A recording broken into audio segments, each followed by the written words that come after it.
I never imagined the day I'd drag my own cousin from a burning room, flames cracking through my father's memories as if they were nothing but tinder.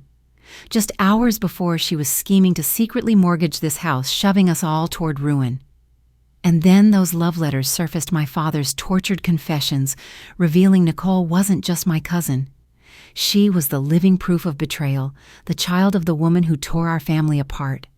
If you think this is just another ordinary family story, you're dead wrong. Hit subscribe now so you don't miss the chilling films we have coming next. I'm Vanessa Cole, 38, living the life I fought tooth and nail to build in the relentless chaos of New York City, creative director of one of Madison Avenue's rising agencies, the kind of place where 20-hour workdays were a badge of honor and burnout was whispered about like a ghost story no one wanted to admit was real. I didn't just survive here, I thrived. My name was on international campaigns, my designs on the covers of trade magazines. Last Thursday, my face even flashed across a Forbes digital feature about visionaries to watch. So when my assistant burst into my glass-walled office that afternoon, cheeks flushed, eyes sparkling, and blurted out, "Vanessa, they picked you for Europe," it felt like that surreal moment people describe right before a roller coaster drops. I looked up from my screen, still covered in color proofs for an eco-luxury hotel in Zurich, and for half a second couldn't process it. Then it hit me like a rush of champagne bubbles. I was heading up the agency's new European expansion. I'd be in Paris by December. A team of my own, a suite over the Seine, my vision, my signature everywhere. The congratulatory flood began immediately. Clients called, colleagues hugged me in the corridor with that slight stiffness that betrayed their envy. An internal email blast went out featuring my headshot in grayscale, overlaid with sleek navy typography, "Vanessa Cole to lead European launch." I loved the look of it, minimalist, commanding, just like I'd taught the junior designers to do. But the truth, I'd earned every pixel of that announcement. While my friends in their 20s spent weekends stumbling out of dive bars in the Lower East Side, I was holed up in my cramped Chelsea studio, eating pad thai over my keyboard at 1 a.m., pixel-perfecting brand decks that would never even carry my name. By 30, I was running my own creative teams. By 34, my campaigns were blowing open new markets in Asia.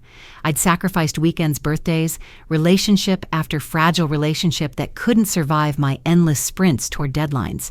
And standing there now, staring at that email on my phone, the sacrifices felt justified.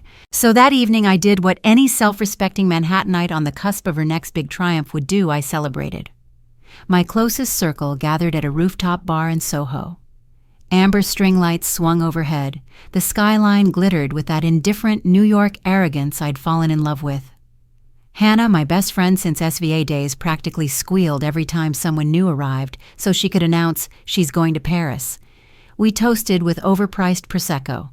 I laughed so hard at one point I actually snorted something I hadn't done since college. For a rare few hours, I let myself bask in how good it felt to be wanted, recognized, unstoppable. I stumbled into my apartment, close to midnight heels dangling from my fingers, hair loosening from its glossy chignon. My phone was jammed with congratulatory texts, LinkedIn buzz, even a tentative "maybe we can celebrate soon" from Mark, my almost boyfriend, who worked 80-hour weeks at a private equity firm.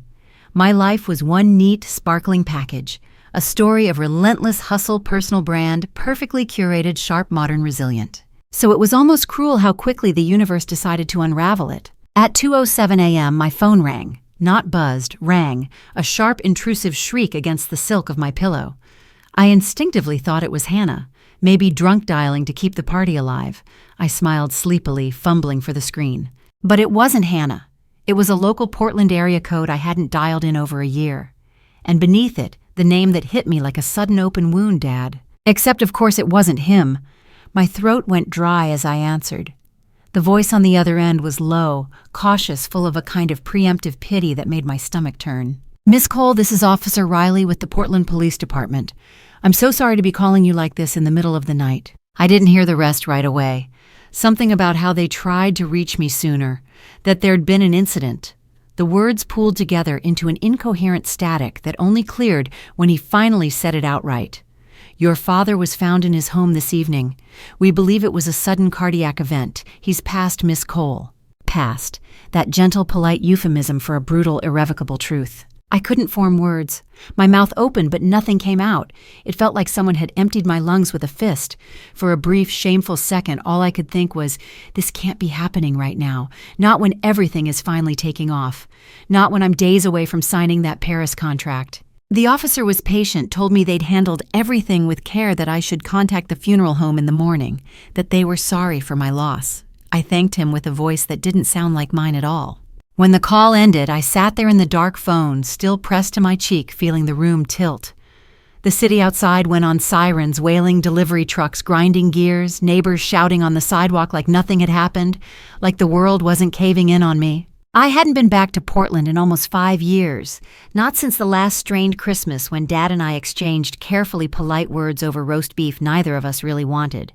My father, William Cole, had always been the solid type, taciturn, deliberate, with big hands that built intricate wooden models in his workshop. After Mom died when I was 19, he retreated even further into his quiet hobbies. Calls grew fewer, emails shorter, but every time I did call, he picked up. Every single time. Now there'd never be another chance. At 4 a.m., I found myself pacing my apartment suitcase already open on the bed, my body moving ahead of my brain. I yanked dresses off hangers, rummaged for black pumps, booked a ticket on the 7:45 a.m. flight to Portland without even checking the return. The confirmation email pinged my inbox a second later. Delta Flight 232, Gate 22, boarding in less than 4 hours. Suddenly, the new life in Paris felt light years away. The woman who'd clinked glasses with industry execs a few hours ago seemed like someone I'd once known, a more certain, less complicated version of me. Now I was the sole child flying cross-country to claim a body, sort out funeral arrangements, confront a house full of echoes and dusty regrets. In the Uber to JFK, the city blurred past in wet neon streaks. I thought about how little I actually knew of my father's final years. How calls had become twice a month, then once. How even emails had faded into short, one-line updates. It wasn't that we fought, we simply drifted. Both too stubborn to close the distance, each assuming there'd be time later. My phone vibrated again. It was Hannah with a string of heart emojis, and finally, everything okay? You went quiet. I stared at the screen for a long time before typing. Not really. My dad died. I'm on my way to Portland now. A moment later, she replied, "Oh, V, I'm so sorry. Want me to come out there? I'll book a flight." My eyes burned. I typed back quickly. "No, handle the Zurich pitch Monday. Make sure they keep my slot warm. I'll figure this out." I turned off my phone, then pressing it face down on my knee. The Uber driver kept glancing at me in the rearview mirror, probably wondering if I was one of those neurotic city women crying over work drama. I almost wished it were that simple. By the time the plane lifted off the runway, my hands were trembling so badly I nearly spilled the cup of water the flight attendant gave me. I closed my eyes and let the white noise of the cabin swallow me, tried to brace myself for Portland, for the inevitable funeral logistics, the awkward condolences from distant relatives, the empty house that once rang with my mother's laughter and the scrape of my father's rocking chair. I promised myself it would just be a few days. Handle the estate, arrange the service, clear out whatever was necessary. Then I'd be back on the East Coast, back on schedule, pivoting from grief to glossy boardrooms in Paris. That was the plan. Neat, controlled, predictable. But I didn't know yet how unraveling grief could be, how it could reach back through time and pull forward secrets I'd never asked to learn. How a single solemn return home could collapse everything I thought I understood about my family, my future, and myself. All I knew in that moment was this: my father was gone, and whatever waited for me in Portland was going to rewrite the story I'd spent my entire adult life telling, whether I wanted it to or not. The sky over Portland was a low ceiling of gunmetal gray by the time my flight descended through the thick morning clouds. From the tiny oval window, the city unfolded beneath us, a wet grid of streets clinging to the Willamette River, hemmed by dark pines. I hadn't set foot here in nearly half a decade. As the wheels hit the tarmac with a heavy jolt, it struck me every memory I still had of this place was rooted either in childhood wonder or awkward distant holidays where I tried too hard to fill silences that had grown wide between my father and me. Inside the airport terminal, a chill wrapped around me the instant I stepped through the automatic doors. I paused there for a beat, clutching my suitcase handle, scanning the crowd as if I might somehow see my father's tall, familiar shape. Ridiculous. He'd never again be waiting curbside in that battered silver truck, drumming the steering wheel while scanning for me. I took a cab to the funeral home Forest Haven Memorials, according to the police, a name that sounded almost soothing, almost dishonest. The driver made polite attempts at conversation until he caught the edge in my voice. After that, he left me alone, letting the damp silence of Portland's side streets fill the car. The funeral home was smaller than I imagined. Tucked between a shuttered bakery and a convenience store with neon beer signs, it looked more like a converted old house than a proper mortuary. White siding in need of a power wash, peeling shutters, a wooden sign out front with a faded calligraphy that once probably suggested dignity, but now just looked tired. My chest tightened.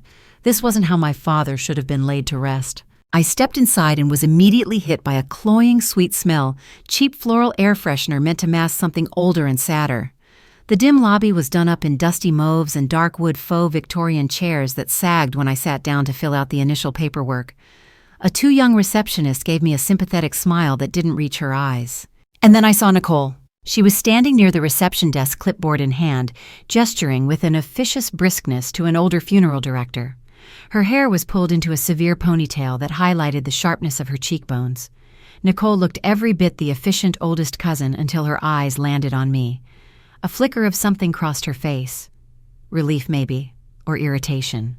"Vanessa!" she exclaimed, crossing the carpet in 2 quick strides. She pulled me into a stiff hug that smelled faintly of lavender soap and stale coffee. "It's good you're here," she said, already pulling back. Her eyes darted over my shoulder, scanning for I wasn't sure what.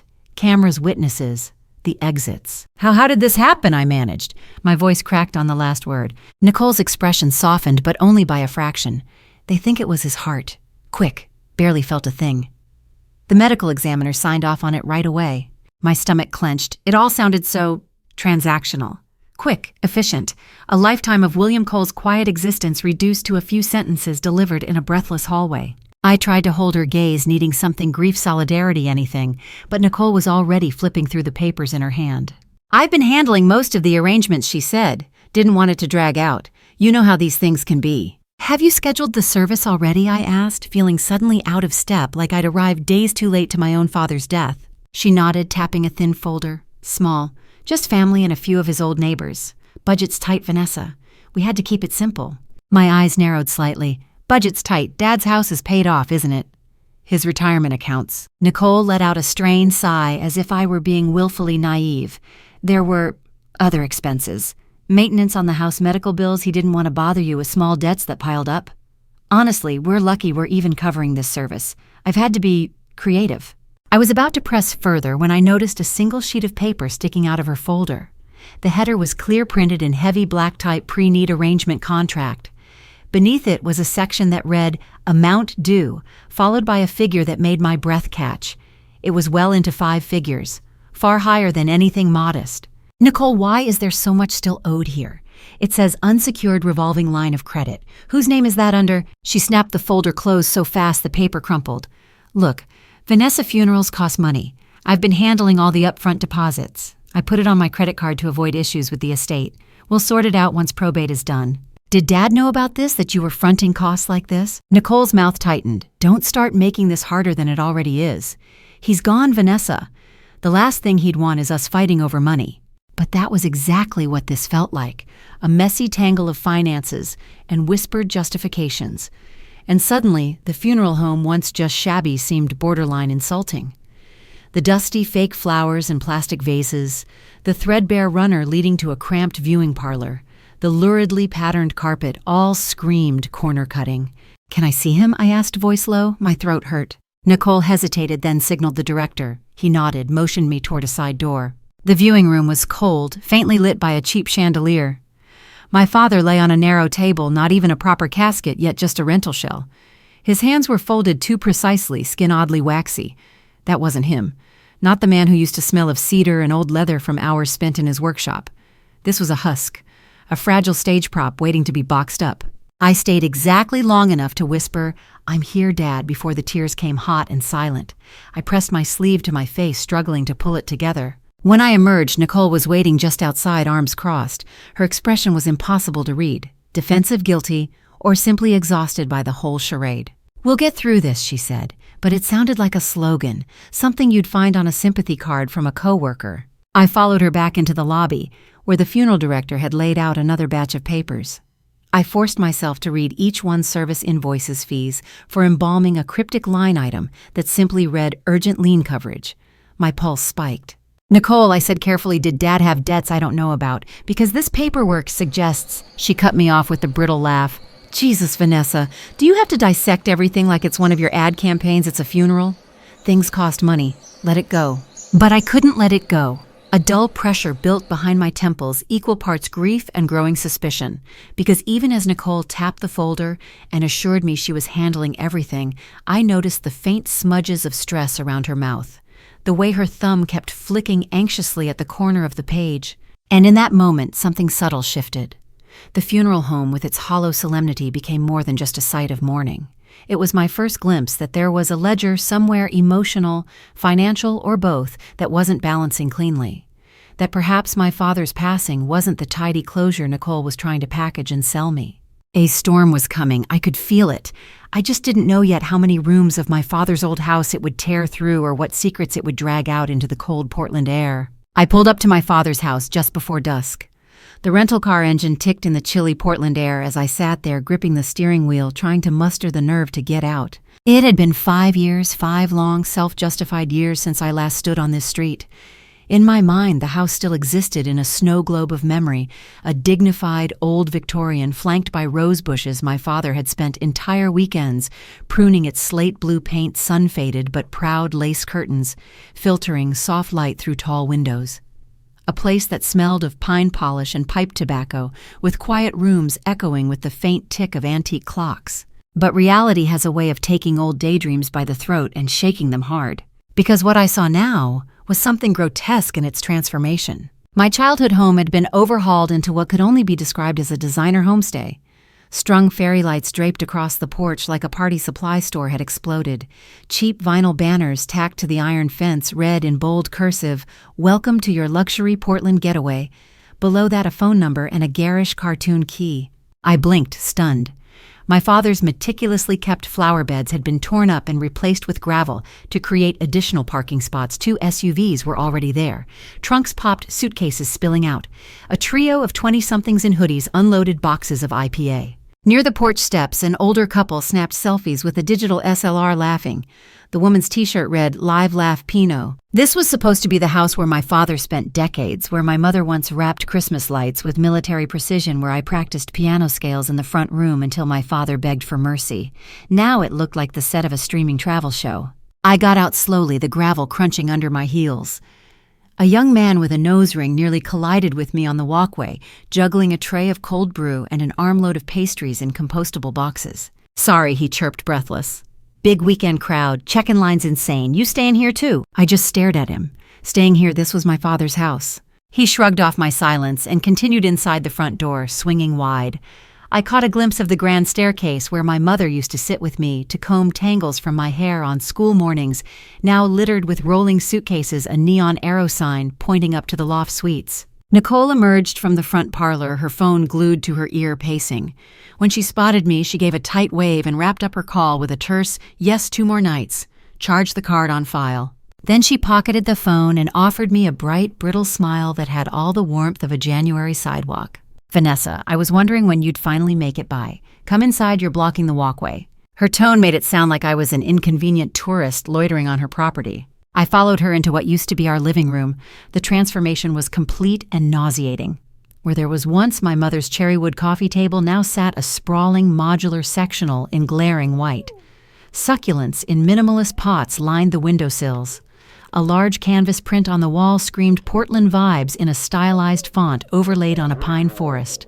To my right, a mid-century-style bar cart with gin artisanal bitters, little hand-lettered chalkboard signs. A couple from San Diego lounged there giggling as they poured shots of local vodka. I turned a slow circle, taking it all in. Gone were the worn Persian rugs my parents saved up to buy on their 10th anniversary trip. Gone were the floor-to-ceiling bookshelves replaced by IKEA open cubes with a few strategically placed travel guides and curated knickknacks. It felt like walking into the Instagram feed of someone who'd never actually lived here. Nicole watched me carefully. "Well, it's popular. We're booked out 3 months. You wouldn't believe what people pay just to say they stayed in a historic home walking distance to microbreweries." My mouth was dry. "Nicole, what the hell is this? How long has this been going on?" She didn't flinch. "About a year. After your dad's heart started acting up again, he couldn't keep up with the maintenance. Property taxes jumped. He needed cash flow. I took initiative, converted the extra rooms, listed it online. It practically runs itself now. Pays the utilities, the medical bills, the mortgage." The mortgage, my voice cracked on that last word. Nicole shrugged, a delicate maneuver of her slim shoulders that was meant to telegraph calm control. "Well, when the hospital started sending collection notices, I refinanced. Took a line of credit against the house to keep everything afloat. This was the obvious way to offset it." She said it so smoothly, like a realtor's practice pitch. My father's house, my mother's house, turned into a leveraged asset, collateralized, monetized, diced up into weekend rentals for strangers to Instagram. "You never thought to call me?" I asked, almost whispering. Nicole rolled her eyes as if I were being hysterical. "Vanessa, you live in New York. You're always swamped with work. What would you have done flown out every weekend to hand wash the gutters? Your dad needed practical solutions, not hand-wringing from 2 time zones away." I stared at her, feeling a hot weight pressing against my ribcage. I wanted to scream at her, shake her by the shoulders until she dropped the calm mask. But then a door slammed upstairs, followed by raucous laughter and the heavy tread of boots on the staircase. 3 bearded guys in fleece jackets thundered down, beers already in hand. One glanced at Nicole. "Hey, is the grill out back unlocked? We want to do some burgers later." Nicole's smile flipped on instantly. "Of course there's charcoal in the shed. Just be careful near the rose trellis, it's old." She didn't even wait for my reaction, just breezed off to show them where, leaving me alone, rooted there in my father's foyer, feeling like a ghost. Through the hallway, I glimpsed the dining room table that had once hosted Thanksgiving dinners with mismatched chairs and homemade cranberry sauce in chipped bowls. Now it held a laminated guide on local attractions, a sign-in iPad, and a tip jar. Somewhere behind the decor, I could still faintly smell the lemon oil my father used on the wood paneling, a scent that didn't belong to the Instagram-friendly transformation. It was his ghost hanging on in defiance. Nicole returned, brisk, hands on hips. "Vanessa, I know this is a shock, but try to see it logically. It was this or foreclosure. The taxes alone would have gutted us. I'm protecting the family's investment, keeping it in the family." My laugh came out hollow. "Keeping it in the family by renting it to half of the Pacific Northwest for bachelor parties." Her eyes narrowed, mouth hardening. "Don't be dramatic. It's paying the debts. It's saving this house from the auction block. That's reality, Vanessa. Reality." I looked around at the strangers, the neon slogans, the carefully curated rustic touches that had obliterated my mother's delicate hand-stitched curtains. Maybe this was reality now. But it felt like betrayal of memory, of legacy, of everything my father quietly loved. And somewhere deep inside, a flicker of resolve took root. I didn't know yet how far I would take it or what lines I'd cross, only that this was not the ending my father deserved. Not if I could help it. The next morning, I found myself standing in the sunroom, clutching a chipped mug of weak coffee, staring blankly out at what was once my father's rose garden. Only now, it was dotted with Adirondack chairs in mismatched colors, a small propane fire pit, already littered with bottle caps from the night before. Guests milled around casually, couples in Patagonia vests, a young family with a golden retriever laughing, checking their phones, blissfully unaware that the house they were treating like a trendy Airbnb had once been the center of my family's quiet, complicated life. I tried to stay out of their way. The air inside felt heavy, tinged with that stale, sweet smell of damp wood and too many strangers under one roof. My mind was still struggling to reconcile the fragments of home with the carnival atmosphere Nicole had orchestrated. Then a woman in a green fleece jacket stopped me in the hallway. She had a map of downtown Portland clutched in her hand, her brow furrowed in obvious frustration.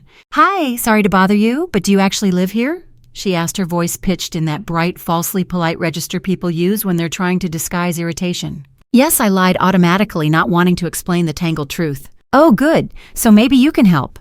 My husband and I are in the lilac room upstairs, and last night the lights kept turning off by themselves. We thought maybe the wiring, but then around 3 a.m. they came back on full blast, woke us both up, then flickered out again." I frowned. "That's odd. It never used to do that. Did you tell Nicole?" She rolled her eyes dramatically. "She said it's an old house quirk, but honestly it felt more like a haunted house trick. We came here to relax, not be spooked out of our minds." Before I could respond, a man emerged from the front parlor, middle-aged, expensive hiking boots camera hanging from his neck. He raised a hand tentatively. "Sorry to interrupt. Are you the owner?" I hesitated, sort of. Well, we were in the Willow Suite on the second floor last night, and around 2 I could have sworn I heard someone sobbing. A man somewhere down the hall. But when I opened the door, nobody was there. My wife's convinced it was another guest. Still, maybe a heads up if you're renting to, more unstable people. It came out as a joke, but the unease under his grin was unmistakable. I tried to manage a polite response, some neutral acknowledgement that wouldn't escalate anything.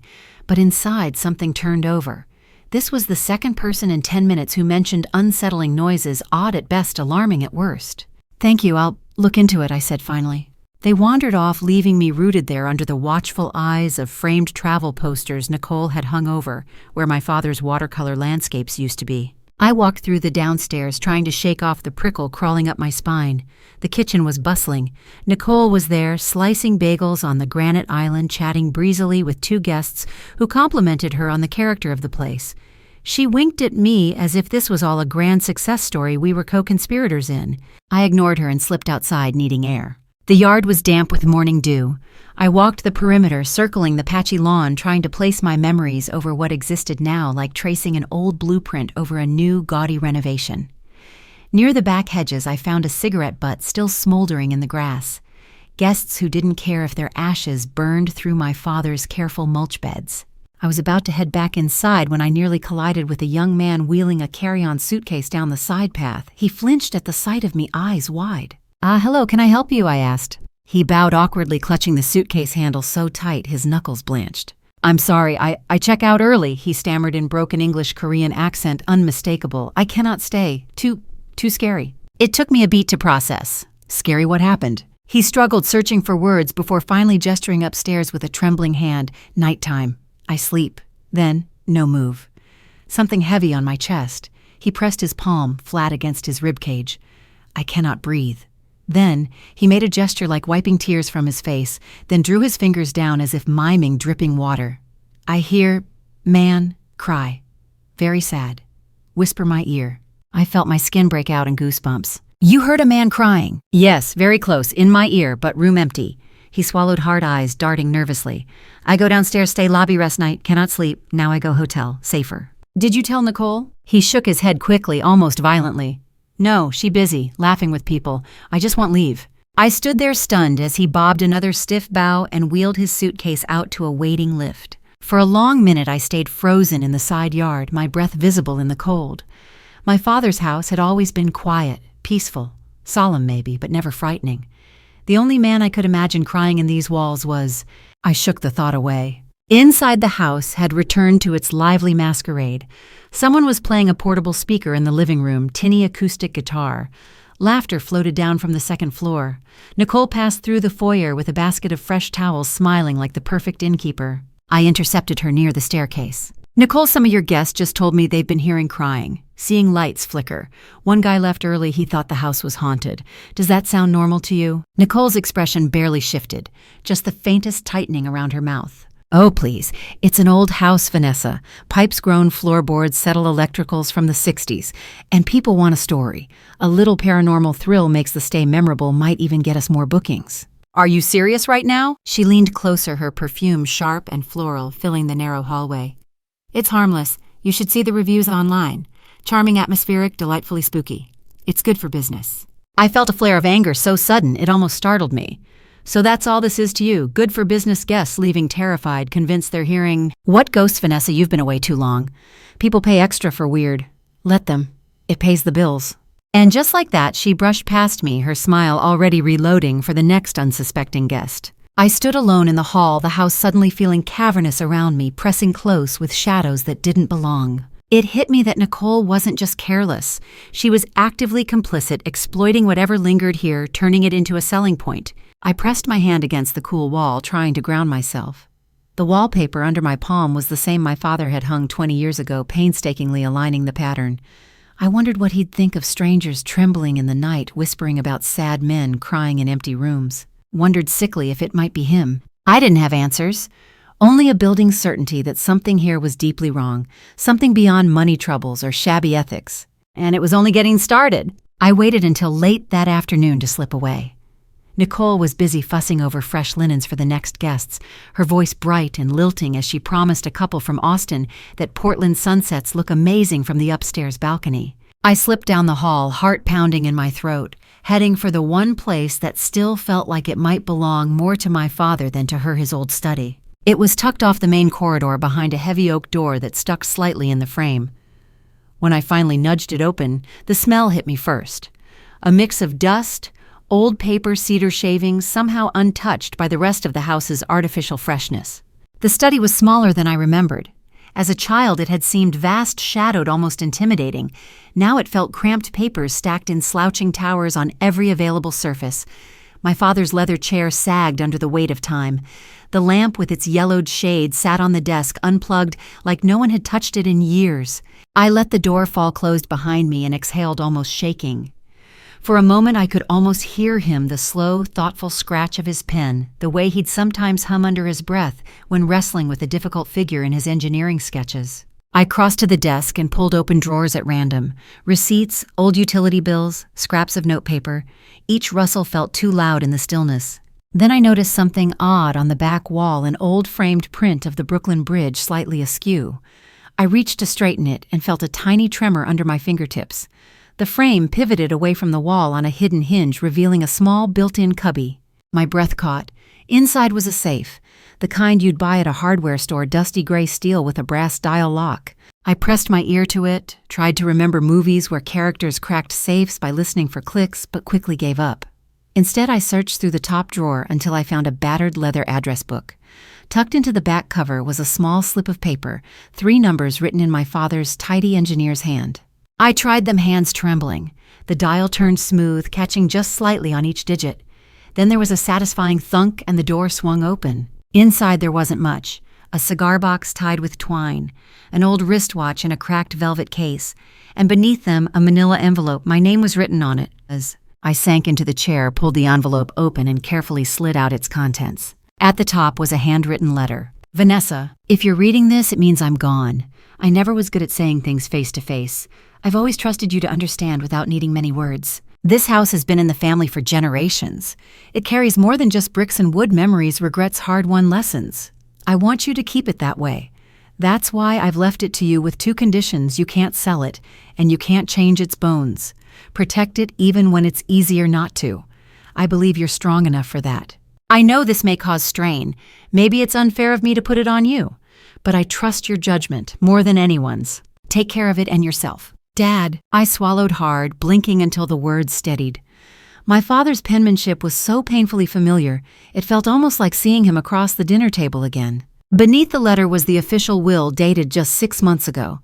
It was plain enough the house in its entirety passed to me with explicit stipulations against resale or structural alterations. My father had signed it in blue ink. A notary seal stamped it coldly formal. I leaned back, staring at the ceiling. A bitter cocktail of relief and dread churned in my chest. Part of me was glad he'd trusted me with something so important. Another part felt the crushing weight of what that trust meant, especially given what Nicole had already done. I didn't know how long I sat there, turning the letter over and over.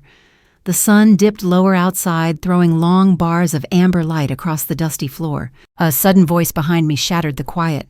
"What are you doing in here?" I jumped so violently the chair scraped against the hardwood. Nicole stood in the doorway, her arms folded, eyes narrowed. I quickly slid the papers back into the envelope. Going through Dad's things, like any daughter might after her father dies. Her gaze dropped to the manila envelope. Something dark flickered there. "What's that?" I hesitated a fraction too long. Nicole stalked forward and snatched it from my hands. She pulled out the documents, eyes scanning frantically. When she found the will, her face drained of color. "You've got to be kidding me," she whispered, then louder, more brittle. Of course he'd leave it all to you. You were always the princess, weren't you, Vanessa, Little Miss Perfect, who could do no wrong." "It's not about that," I said quietly. "He trusted me to keep the house intact. That's what this is. It's not an attack on you." Nicole let out a harsh, humorless laugh. "Not an attack.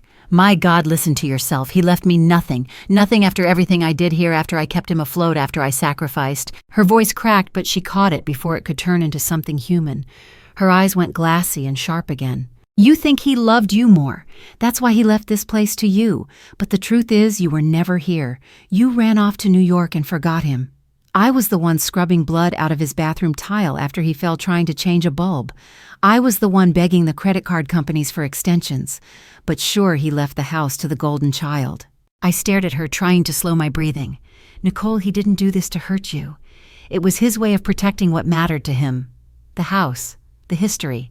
You've turned it into a business, filled it with strangers who don't give a damn about anything but Instagram photos. Because someone had to pay the bills, Vanessa, Nicole hissed. She stepped closer, close enough I could smell her citrusy shampoo, close enough to see the tiny veins bursting under her eyes. You have no idea what it's like to watch foreclosure letters stack up on the kitchen table while your father refuses to sell the boat he can't even take out anymore. To call hospitals and arrange payments because he'd rather die than admit he couldn't afford insulin. My throat tightened. For a moment I saw it from her side, the decaying rooms, the past due notices, the way Dad would brush aside any offer of help. But then I remembered the fresh banner out front, the themed mimosas, the smug guests telling me about ghost stories like it was cute folklore. He made his choice, I said finally. My voice was soft, but there was steel under it. He trusted me to keep this house the way it's meant to be. That's what I intend to do. Nicole's lips curled into something between a sneer and a snarl. Then I guess we'll see how long your big city paycheck lasts once the property taxes come knocking, or when the plumbing finally gives out, or when one of your precious guests slips on those warped floorboards and sues you into oblivion. She shoved the envelope hard against my chest. Congratulations, Vanessa, you won. Just remember, he left you a house, he left me nothing. Maybe that's what he always thought I deserved.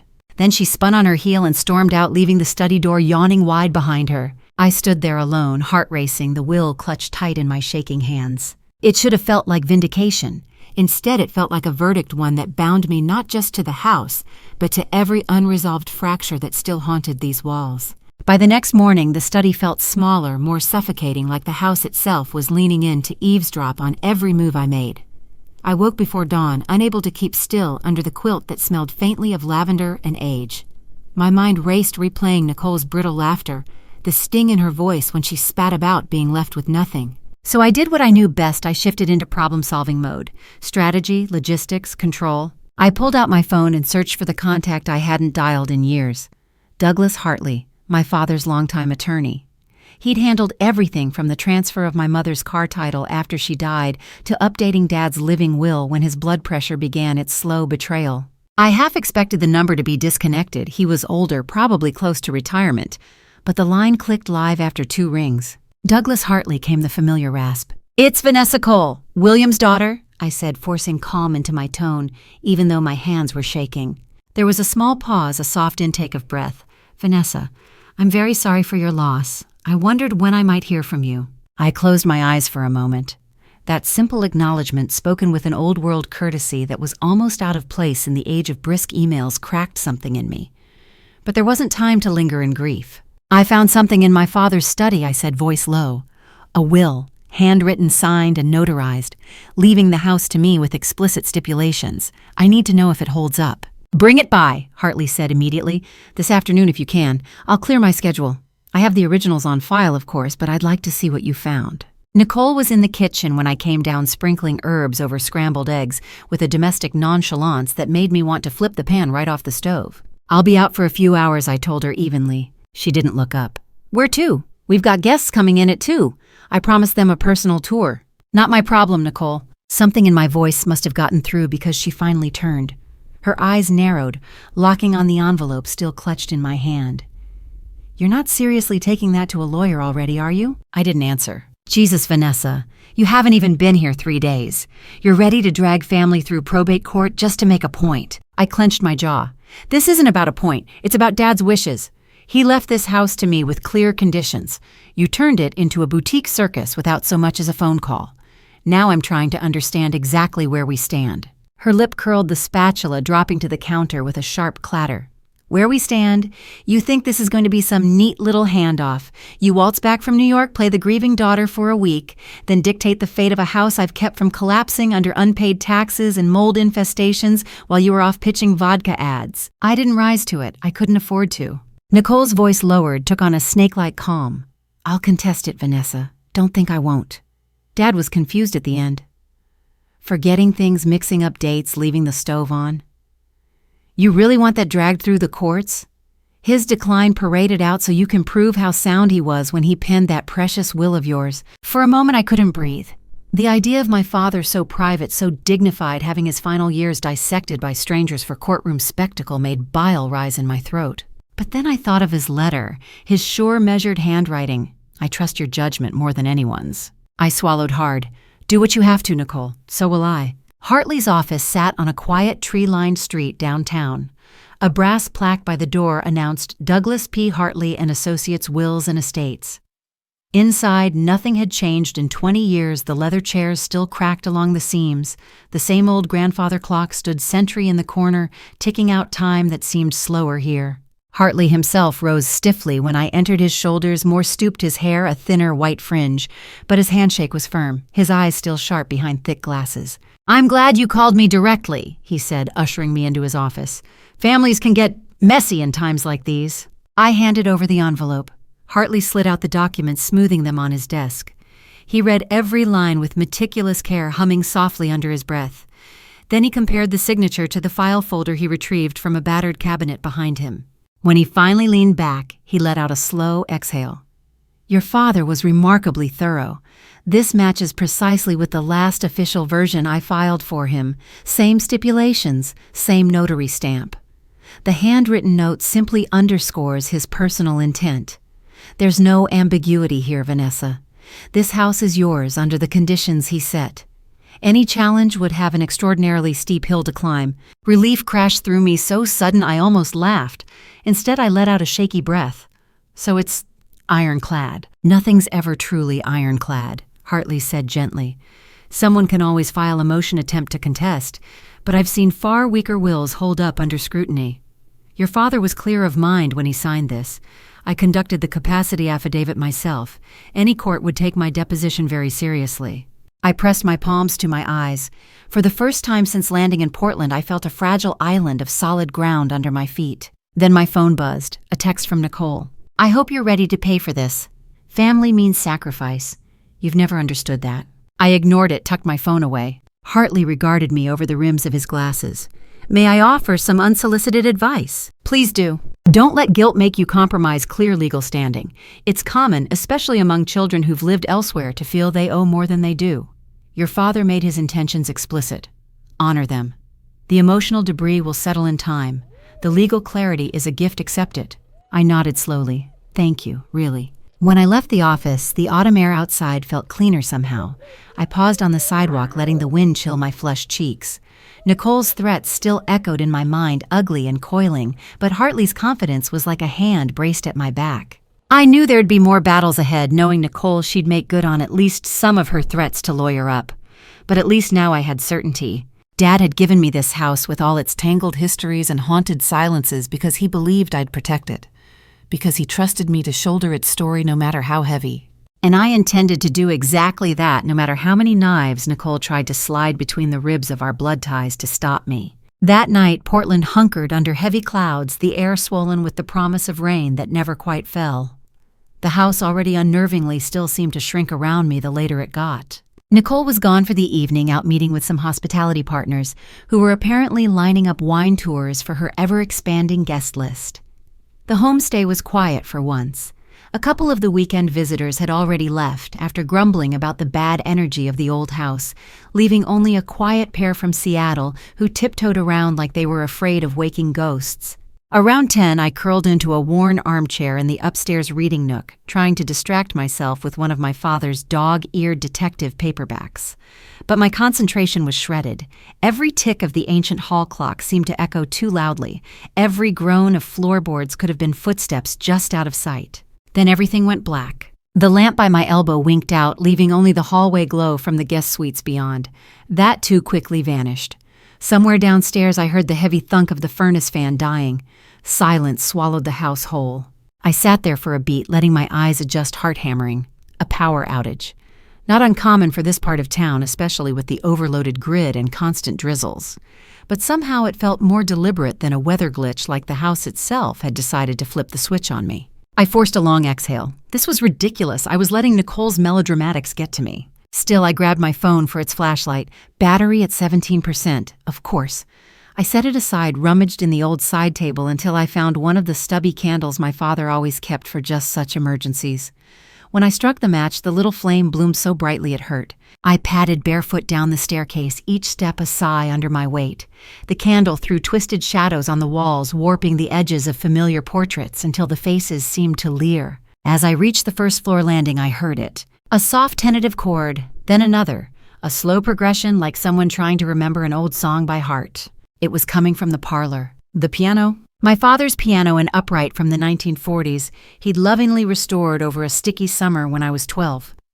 I'd spent entire afternoons lying on the carpet listening to him work through Chopin waltzes, trying to recapture muscle memory from his youth. Even after Mom died, he played. Quieter, sadder, but he played. Until he didn't. I froze in the hall listening. The notes were faint, as if from far away or underwater, a halting, almost broken rendition of one of his old standards, Clair de Lune. I realized my pulse fluttering at the recognition. Then it stopped. Just two final discordant keys struck together like someone slumped forward, elbows hitting the ivory. I didn't let myself think. I moved candle out front like a shield down the corridor and through the parlor arch. Empty. The piano sat against the far wall lid, closed, sheet music piled neatly on top. No one there, no impression on the bench cushion.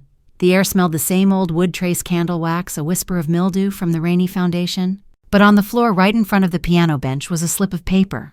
I crouched, heart knocking so loud I thought it might drown out everything else. The candle guttered with my exhale as I picked it up. It wasn't just paper. It was a letter yellowed and creased from countless foldings. A faint scent of cedar oil clung to it, my father's workshop smell. Hands shaking, I smoothed it open. It wasn't addressed to me. My dearest Margaret, I can't sleep again tonight. Every time I close my eyes, I see your face, hear your laugh echo in this empty house. I know what we've done has consequences more than either of us can admit out loud. I know I failed you when it mattered most. But I promise I will take care of them, both of them. I will do what I must to make this right, even if that means bearing all the guilt alone. Please don't come by anymore. It only makes it harder for me to keep my promise. W. Margaret. My mind spun. Nicole's mother. The one who was always just an old friend of the family who brought over banana bread at Christmas, who my father would sit with on the porch long after everyone else went to bed. And both of them. I closed my eyes, pressing the letter to my chest, fighting the cold rush that spilled through me.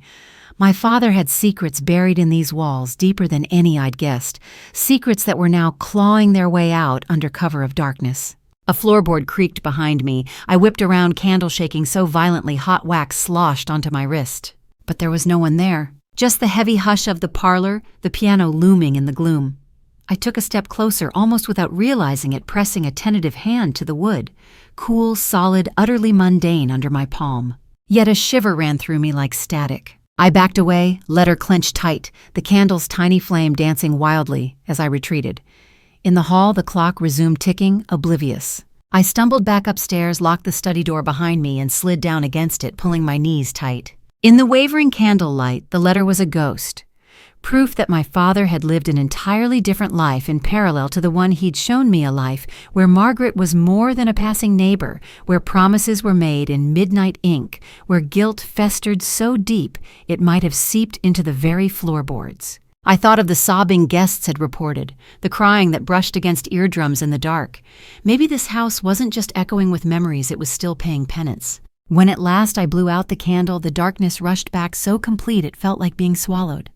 I lay there on the study rug, letter crushed against my heart, listening to the house breathe around me, trying to figure out whether the haunting was his or mine. I couldn't sleep. Even after crawling into the old twin bed in what used to be my childhood room, surrounded by faded posters of Broadway musicals and scratchy wool blankets that smelled faintly of mothballs, I lay there, wide-eyed, heart still racing from the piano incident. The letter to Margaret felt like it was burning a hole through the pocket of my robe. Every so often I'd pull it out, read it again under the dim beam of my phone flashlight, hoping the words might rearrange themselves into something more innocent. They never did. I promise I will take care of them, both of them. Who was he talking about, Margaret and Nicole, or Margaret and me? The idea that we were somehow linked beyond our awkward shared childhood, beyond our strained attempts at cousinhood, made my stomach churn. By 3 a.m., I gave up on trying to rest. The house was quiet eerily, so as if it was holding its breath, waiting to see what I would do next. I crept back down the hall, candle in hand, and returned to the study. It was colder in there than anywhere else, the kind of cold that settled in your marrow. I shivered, then forced myself toward the desk, rummaging through the stacks of folders and envelopes that my father had apparently never gotten around to filing. At first, it was just the usual debris of an aging life insurance policy, updates, tax receipts, old registration cards for cars long since traded in. But then I found a battered blue file folder, half hidden under a pile of yellowing architectural sketches. Scrawled across the front in my father's neat engineering print were the words, "Personal, keep private." My hands trembled as I opened it. Inside was a collection of letters bundled together with a piece of twine that had nearly disintegrated. I worked it loose and spread the letters out across the desk. Each envelope was addressed to my father in the same looping cursive, Margaret's handwriting. The date started over 30 years ago, long before my mother died. The earliest one was postmarked during what would have been my parents' 20th wedding anniversary trip to Vancouver. My heart squeezed painfully, at that was this affair already blossoming even then, when I was only a kid still sleeping with a nightlight. I picked one at random and unfolded it. Dearest Will, I hate that we have to meet in corners and shadows, that your hand reaches for mine only when no one is watching. But I can't stop, I won't. Even if the guilt tears me apart some nights, being near you is worth it. Please tell me you feel the same. That someday this won't be just stolen afternoons in your workshop or quick drives up the coast where no one knows us. I had to put it down. My stomach lurched, the bile rising so hot it burned. I forced myself to keep going, letter after letter, confession after confession. Small details of clandestine meetings and motels off I-5 receipts from dinners in little towns outside the Portland metro where no one would recognize them. Mixed in were photos, not compromising ones, just snapshots taken by Margaret, candid and unguarded. My father smiling, wind-tossed on a pier, holding a daisy awkwardly between thumb and forefinger, sitting on the tailgate of his old truck looking out at the horizon with a softness I rarely saw. That crushed me more than anything. I sat back, rubbing my eyes with the heels of my hands. I didn't want to see this side of him. Didn't want to imagine him laughing like that, eyes lit up with some secret joy that didn't include my mother or me. But then the last item in the folder slid into view. It was a birth certificate. My throat closed the moment I read the mother's name, Margaret Louise Bennett, and under father, William James Cole. I didn't need to read the child's name, but of course I did. Nicole Elise Bennett. My hands shook so violently I nearly tore the paper. I pressed the certificate flat on the desk and leaned over it, trying to steady my breath.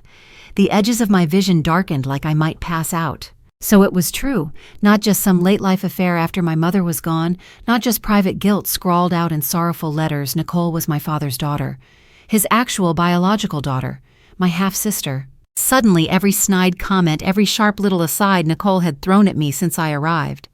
Daddy's perfect princess, you wouldn't know what real sacrifice looks like, flashed through my mind under a whole new light. She wasn't just a cousin stepping into the breach when things fell apart. She was the other daughter, the one born in the shadow of my parents' fragile marriage, likely raised on whispered promises that my father would eventually make it right, that he would leave his official family and start a new one with Margaret. And he never did. He stayed with us, with me. The guilt twisted up inside me so violently I thought I might be sick on the study floor. Had my father loved her more, or did he stay out of obligation to me and my mother, burying that other life so deeply it only seeped out in late-night letters and gifts he never delivered? No wonder Nicole felt entitled to the house. In her eyes, it was just as much hers as mine, maybe more. She had carried the burden of being the family secret, the hidden sin that my father never had the courage to fully embrace, or to completely cast aside. I dropped into his chair, clutching the birth certificate to my chest.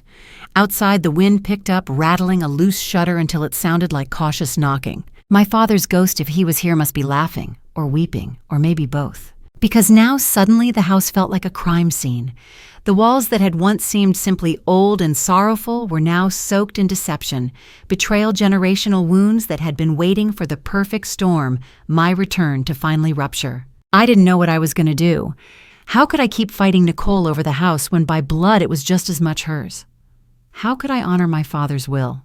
His desperate attempt to hold this place together when it had been built on so many lies. And underneath all that, a sharper question jabbed at me. What if Nicole's rage wasn't just bitterness or greed? What if it was justified? I sat there until the candle burned low and finally went out, leaving me alone in the dark with nothing but the soft, mocking sighs of the old house to keep me company. The rain arrived just past midnight, not with the polite patter Portland was known for, but in a furious, relentless torrent that battered the roof and streamed down the windows like the house was trying to wash itself clean. Thunder rolled across the sky in ponderous, ominous waves. I was still wide awake, pacing the upstairs hall with my phone gripped so tight my knuckles ached. Every few minutes I'd glance back toward the dim pool of light spilling from the study door, half expecting to see my father standing there, hunched shoulders, calloused hands, disappointment etched across his tired face. Downstairs, the homestay guests had mostly retired to their rooms. I could hear the occasional muffled laugh or the squeak of old floorboards as someone shifted. It was deceptively calm, like the uneasy breath before a cough. Then sometime after one, the first scream shattered it. It sliced through the house, a high, shrill burst of terror that snapped me to attention. I froze on the landing, heart leaping into my throat. A door slammed. Someone's footsteps pounded toward the foyer. By the time I rushed downstairs, the front door was standing wide open, rain blowing in sideways and puddling across the threshold. A young couple stood just outside under the porch light, the woman clutching her boyfriend's arm so hard her nails dug crescents into his skin. Her mascara had streaked in messy rivers down her cheeks. Nicole was there too, wearing a hastily thrown-on raincoat over her nightshirt, trying to herd them back inside with soothing nonsense. "It's just an old house shadow. You've probably had a little too much wine. Please come back in and let's all—" "No!" the woman shrieked. There was someone standing there right outside the window by the piano watching us. I saw his face. He was just staring. Her boyfriend's face was ghost pale. It was a man, tall, older. Didn't move when I waved, then he was just gone. I don't care what kind of Airbnb rating this place has, we're leaving. Nicole shot me a look over her shoulder, panicked, desperate. It wasn't the slick innkeeper mask she usually wore. For the first time, she looked truly rattled. I stepped forward, trying to keep my voice low and steady. "Did you call the police?" Her eyes darted away. "They'll take forever. It's probably some local drunk cutting through the yard. You know this neighborhood." But she didn't finish because the woman pushed past us into the storm, her boyfriend right behind her, dragging 2 overstuffed duffels. They sprinted through the sheets of rain toward a silver rental SUV idling at the curb. The doors slammed, headlights flicked on, and within seconds the car fishtailed around the corner and disappeared into the night. I stood there, half inside, half out, the rain needling my bare arms. Across the yard, the garden was a ruin, muddy rivulets cutting through what was left of my father's careful rose beds. The driveway was empty now, save for Nicole's battered Subaru. Slowly, Nicole closed the door and leaned against it, pressing her forehead to the wood. "They're going to leave us a 1-star review, you know," she said dully. "Probably right about how the house is haunted. I'll have to fight for days to keep the listing from getting flagged." "This isn't about your listing, Nicole," I snapped. "This is about someone being outside the house watching. Or worse." She lifted her head, her eyes glassy and fever-bright. "It's an old house, Vanessa. Things creak, lights flicker, people spook themselves with stories. That's half the reason they book here in the first place, to scare themselves silly in a historic home. They want to believe it's haunted so they can giggle about it later over brunch." "You think that's what just happened?" That couple was terrified. She was crying. They weren't looking for a thrill. Something scared the hell out of them. Nicole didn't answer. She just pushed past me and stalked toward the kitchen, muttering under her breath. I didn't follow. Instead, I went to the small table in the foyer where Nicole had set up a laptop and an ugly little stack of marketing pamphlets about local breweries. I knew she'd installed a basic security system a few months back, part of her sales pitch about how modern amenities meet vintage charm. I flipped open the laptop, found the security app already pinned to the taskbar, and logged in. The main camera feed popped up a split grid of 6 grainy black and white angles covering the porch driveway and a couple interiors. I squinted, waiting for my eyes to adjust to the flickering night vision. Then the lights began to strobe. Not the physical house lights on screen. The cameras themselves were glitching, cycling from normal view to blown-out whites to pure static. Every couple seconds, I'd catch a glimpse of something in the chaos, the swing on the porch moving slightly, though there was no wind. A dark smudge at the far edge of the driveway that might have been a bush, or might have been. The feed jumped again. For a single, frozen frame, I thought I saw a silhouette pressed right up against the dining room window, tall, broad shoulders, a suggestion of hands braced on either side of the glass. Then gone. The screen filled with static, so sharp it buzzed, lines rolling vertically like an old VHS tape about to snap. I slammed the laptop closed, breath coming fast. Behind me, Nicole had returned, clutching a bottle of wine like it was a talisman. She took one look at my face and scoffed. "What now? Did a ghost wave to you from the porch?" "This isn't funny," I rounded on her, voice cracking. "Something's wrong here, Nicole. This isn't just guests scaring themselves. There's something moving around outside. Watching. maybe coming in when we aren't paying attention. Oh, for God's sake! She uncorked the bottle and poured herself a brimming glass, hands only slightly trembling. You've been wound tight since the minute you got off the plane. Maybe it's guilt over Dad. Maybe it's your high-strung New York nerves, but this house is old, yes. Weird, sure. Dangerous, no. The only danger here is from your paranoia driving away paying customers. I stared at her, unable to fathom how she could be so willfully blind. Nicole raised her glass in a mocking toast. Welcome home, Vanessa. Maybe next you'll start seeing dear old Dad peeking around corners asking why you never bothered to visit more. I didn't answer. I turned and climbed the staircase 2 steps at a time, Nicole's brittle laughter echoing after me like a curse. In my father's study, I locked the door and stood in the middle of the room trying to calm the riot in my chest. Outside, the storm intensified, the windows rattling in their frames. Somewhere deep in the house, I swore I heard a low, keening sob that could have been wind, could have been something else entirely.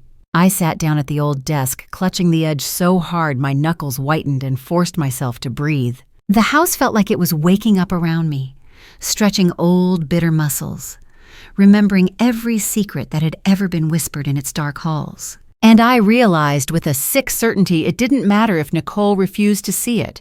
This wasn't just about property lines or inheritance anymore. Whatever had taken root here wanted to be known, wanted to be found.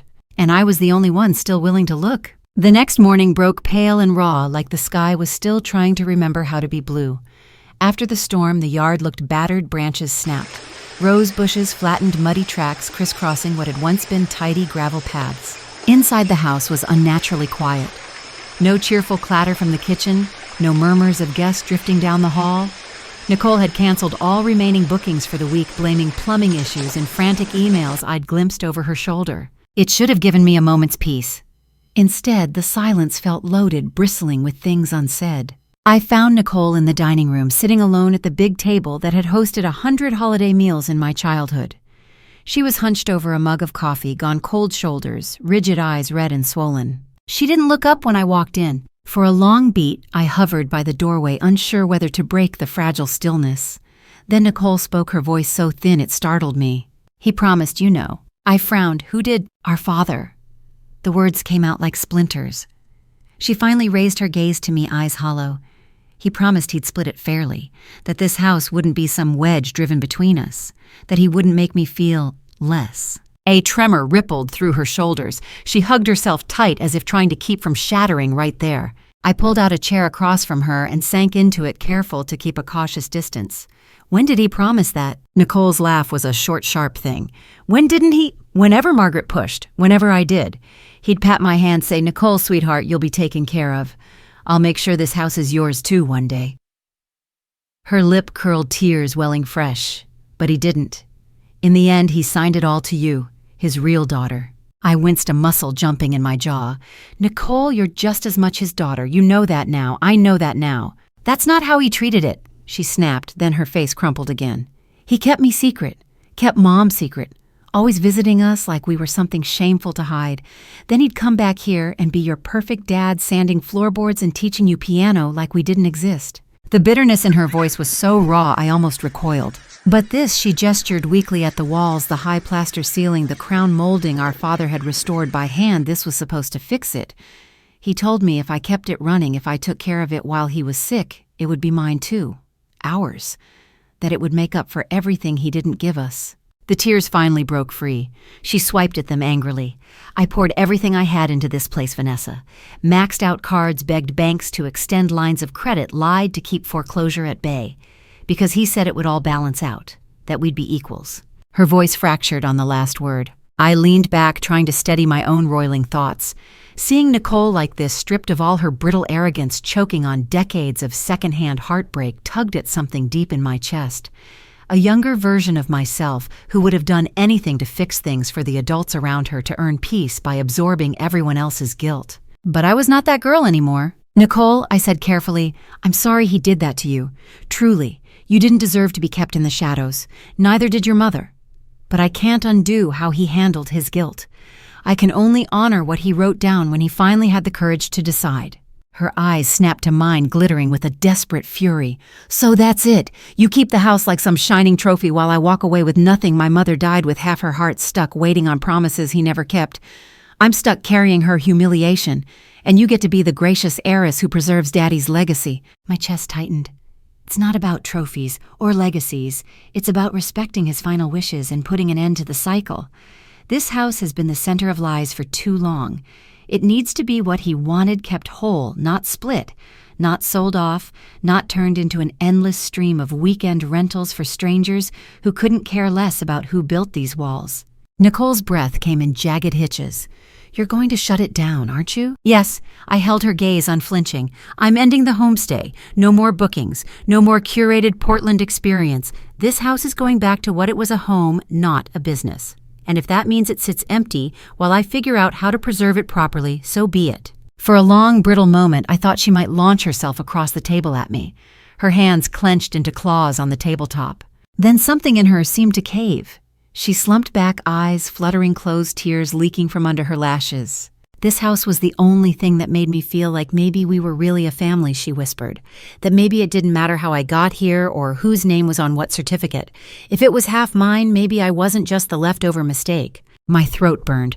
Nicole, you've never been a mistake. But this house, these rooms, it's poisoned by too many secrets already. We can't keep building lies on top of it. That's what tore it apart in the first place. Her shoulders shook with a silent sob. For the first time since I'd come back to Portland, I saw the frightened girl she must have been, waiting by the window for a father who always drove away again. But sympathy couldn't change the truth, or the promise I'd made to my father's memory to myself. Slowly, painfully, Nicole pushed herself up from the table. She didn't look at me as she left the room, only whispered, voice raw and low. You better hope you're right, Vanessa. Because if you're wrong, if it turns out he meant something different by all this, it'll haunt you long after I'm gone. Her words lingered in the air after she'd vanished up the stairs, more chilling than the night winds that still clawed at the eaves. I sat there alone, the old table solid and silent under my palms, and tried to imagine what this house might feel like once the endless parade of paying strangers was finally gone. For the first time, I thought maybe, just maybe, it might finally be able to breathe again. I thought Nicole might cool off after our last explosive conversation. That maybe she'd go for a drive or lock herself in one of the guest rooms with another bottle of wine and a stream of angry texts to friends who'd tell her she was right to feel wronged. But instead, the house grew strangely busy with her footsteps. I heard doors opening and closing upstairs, the muted drag of furniture legs, closets rattling. When I went to brush my teeth that evening, I spotted her SUV pulled up close to the porch steps. Back hatch popped. Boxes sat stacked neatly inside alongside a pair of battered leather suitcases I recognized from years back when Nicole had first come to help Dad get back on his feet, as she'd called it then. It looked too organized, too deliberate. My gut twisted. I tried to keep my distance, give her space. Part of me almost hoped she'd decided to pack up and leave on her own to start fresh somewhere far from this old house full of broken promises and ghosts that didn't belong to either of us. But late that night, the truth snapped its teeth. I was coming down the hall from the study, still sorting through boxes of my father's old ledgers, when I heard Nicole's voice, hushed, urgent. At first I thought she was on the phone, tucked into her old childhood room, with the door pulled mostly closed. Curiosity prickled sour and hot. I moved closer, careful on the boards that creaked if you didn't know exactly where to step. Nicole sat cross-legged on the bed papers, fanned around her like the aftermath of a hurricane. In one hand she clutched her phone speaker, blazing. I told you it's practically done. The paperwork just needs a fresh appraisal to back the new value. My name's still on the utilities. I can push it through without a hitch. Then we'll have capital for the new development. My breath lodged in my chest. A low male voice crackled back through the phone, cautious but intrigued. And you're sure your sister won't contest it? We both know how sticky family holdings can get when it's sentimental property. Nicole laughed, a hollow, mirthless sound. Vanessa's a paper tiger. She talks big about shutting down the homestay and preserving Dad's vision, but she doesn't have the stomach for the day-to-day. Once I show her how much debt's still tied up in this place, she'll fold, or I'll make her. Either way, we get the lien and roll it into the new build. Easy. Something cold washed over me. I must have made a noise, my palm slipping against the doorframe, maybe the faint catch of breath I hadn't meant to let out because Nicole's head jerked up. Her eyes met mine through the cracked door, going wide for a split second before they hardened into something flat and dangerous. She ended the call in a savage swipe and stood, movements sharp and bristling. "What are you doing?" she demanded. Her tone was all claws now, no more teary confessions of being the overlooked daughter. I pushed the door open fully, forcing my way into the stale air of the room. Shouldn't I be the one asking you that? You're planning to mortgage the house behind my back to bankroll some new fantasy project with God knows who. It's my investment plan, she shot back. I've been the one keeping this place solvent while you were off chasing your Manhattan magazine spreads.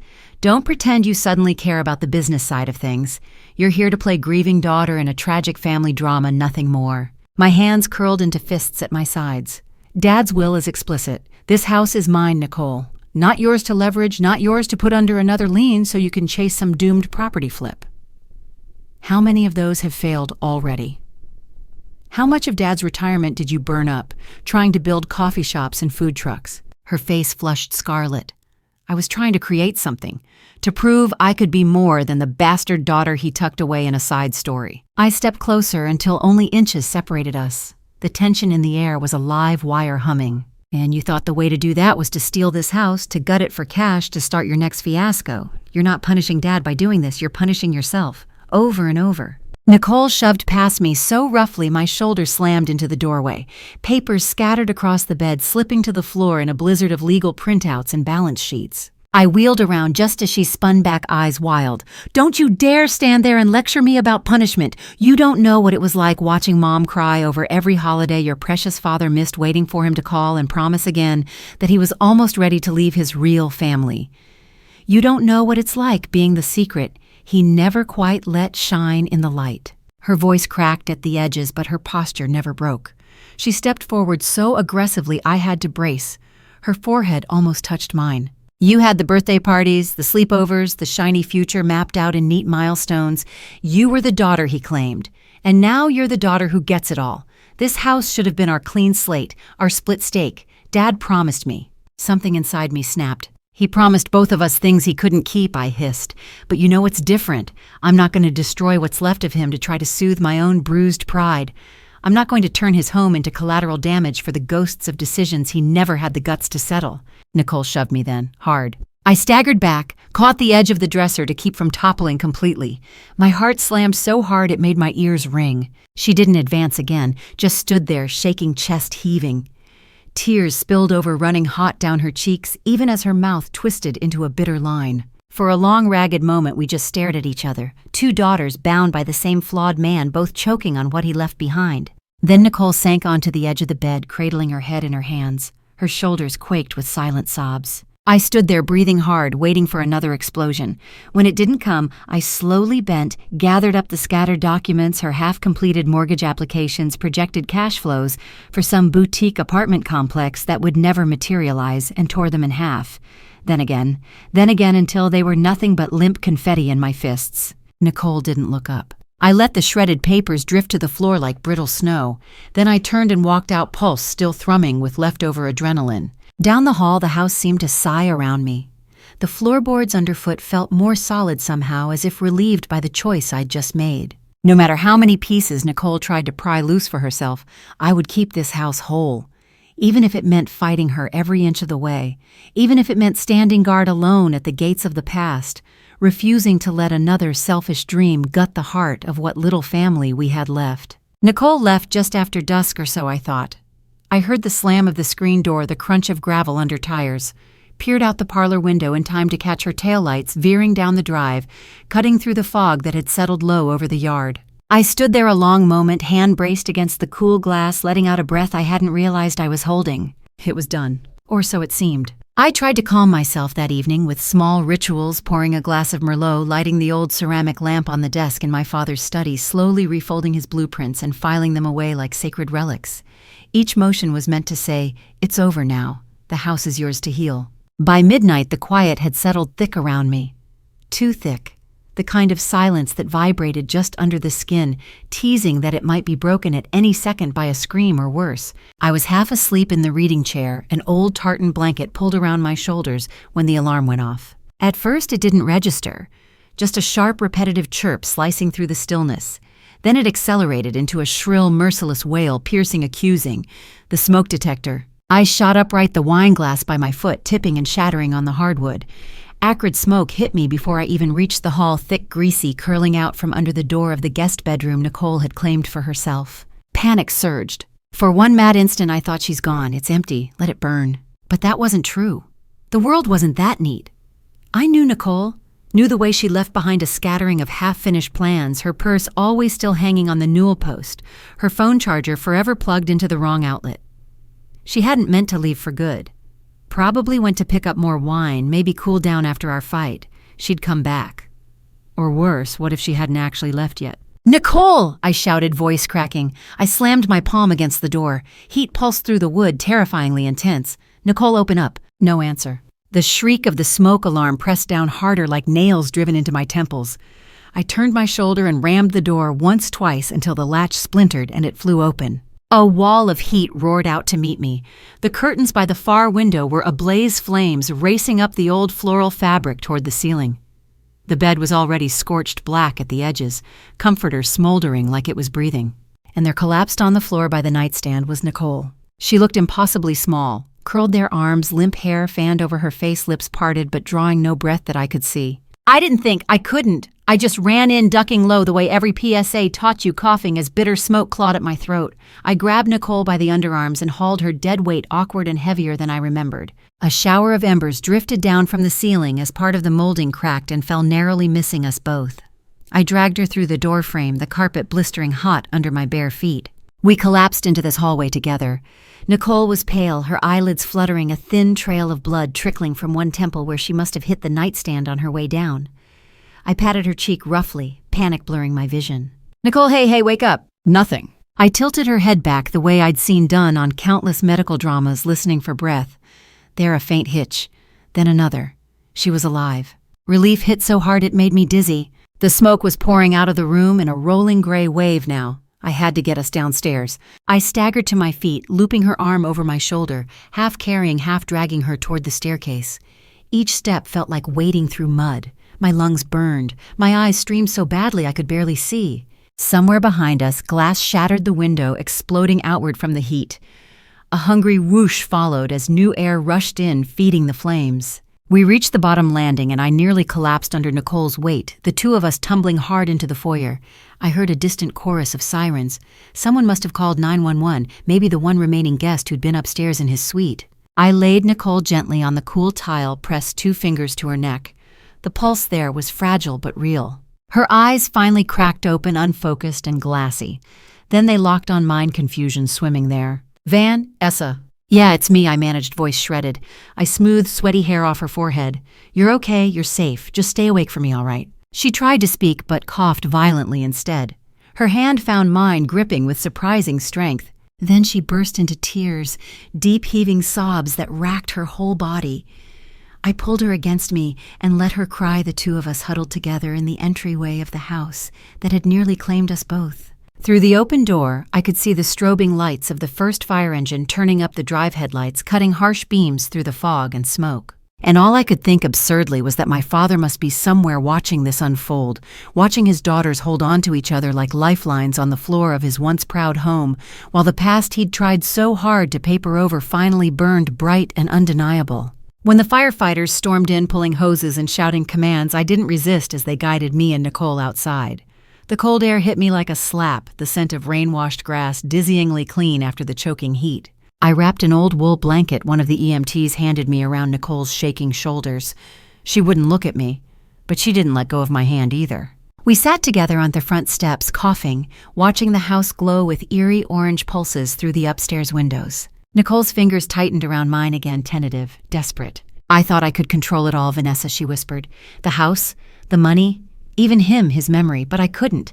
I didn't have an answer for her. I just pulled her closer, feeling the weight of every secret we'd uncovered, every lie that had led to this burning, fragile moment. And for the first time since coming home, I understood that saving this house, or what was left of it, was never going to be about bricks or deeds or dusty conditions in a will.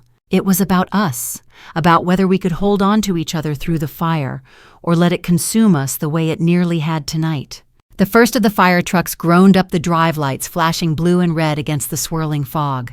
Their powerful beams cut through the trees, catching the battered old mailbox and the rows of wilting rose bushes, turning everything stark and otherworldly.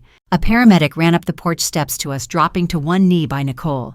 He had warm, deft hands, immediately checking her pulse, pulling back her eyelids with a small flashlight that made Nicole flinch and groan. "She's breathing on her own," he said with a clipped nod, almost to himself.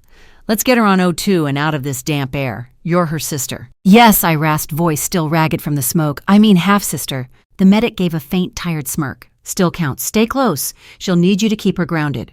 They fitted an oxygen mask over Nicole's face.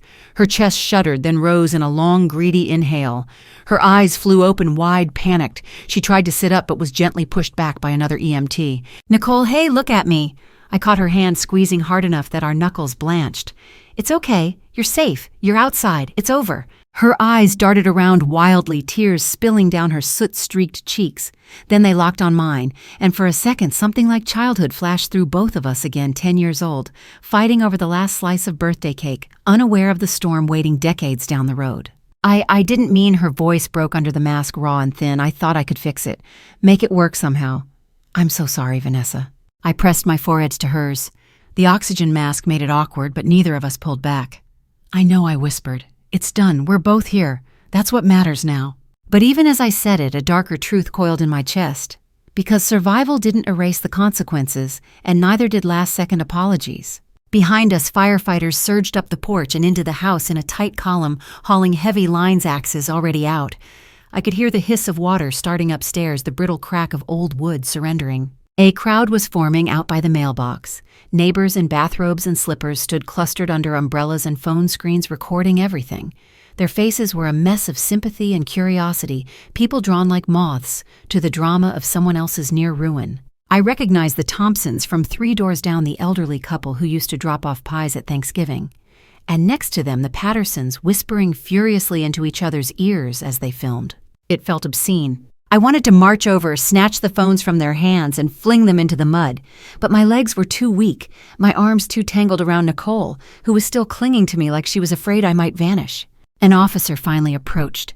His rain-slicked jacket glistened under the emergency lights, a notepad already out. "Ms. Cole?" He looked between us, clearly unsure which one to address. I lifted my chin. "I'm Vanessa Cole. This is Nicole." He nodded curtly, taking in the wreck of the house. Smoke still bled in lazy gray curls from the upstairs windows. "We've contained the worst of it, though it'll take the crew another hour to clear hot spots. You two are extremely lucky. If you hadn't gotten her out." His eyes softened just a fraction before sliding back to professional steel. "Now I'm going to need to ask some questions. Standard procedure when there's property damage of this scale. Do either of you have any idea how the fire started?" Nicole tensed her breath, rattling under the oxygen. I squeezed her hand before answering. "No, I was downstairs, heard the alarm. By the time I got to the room, it was already an inferno." He scribbled something, then gave me a sharp look. "Neighbors mentioned there's been unusual traffic here, large groups, short stays. This place registered as a single-family residence with the city, not a licensed rental. Is that accurate?" My mouth went dry. Nicole's fingers twitched desperately in mine. "It was a homestay," I admitted. The words felt like rocks in my throat. "But I'm shutting it down. Effective immediately. It wasn't ever supposed to be a long-term commercial operation. The paperwork—" The officer didn't look impressed. He flipped a page on his pad. "We'll need to document all that. Likely there will be a follow-up from the city's zoning office, possibly fire code enforcement too. When older homes are used outside residential occupancy, there's different sprinkler and egress requirements. Could be significant penalties, ma'am." I wanted to tell him that wasn't my fault, that it was all Nicole, her idea, her desperation that turned this house into a parade of weekend tourists. But one glance at her, slumped under a wool blanket, mascara, tear-streaked hair, still smelling of burnt fabric, and the words died. The officer's radio crackled. He murmured something into it, then snapped the notebook closed. "For now, we'll let that fire marshal complete the investigation. But stay local. Someone from City Code will reach out." He walked off, leaving us alone again with the growing crowd. I could see more flashes from phone cameras now, people practically elbowing each other for better angles. One woman from the block over someone I'd barely exchanged 2 words with in 10 years was even live-streaming her voice, a syrupy blend of concern and glee. "Yeah, apparently it was an illegal Airbnb. Caught fire in the middle of the night. They're lucky they got out. Heard the younger sister actually dragged the older one out herself." Her voice trailed off as I turned my glare directly on her. The phone dipped guiltily.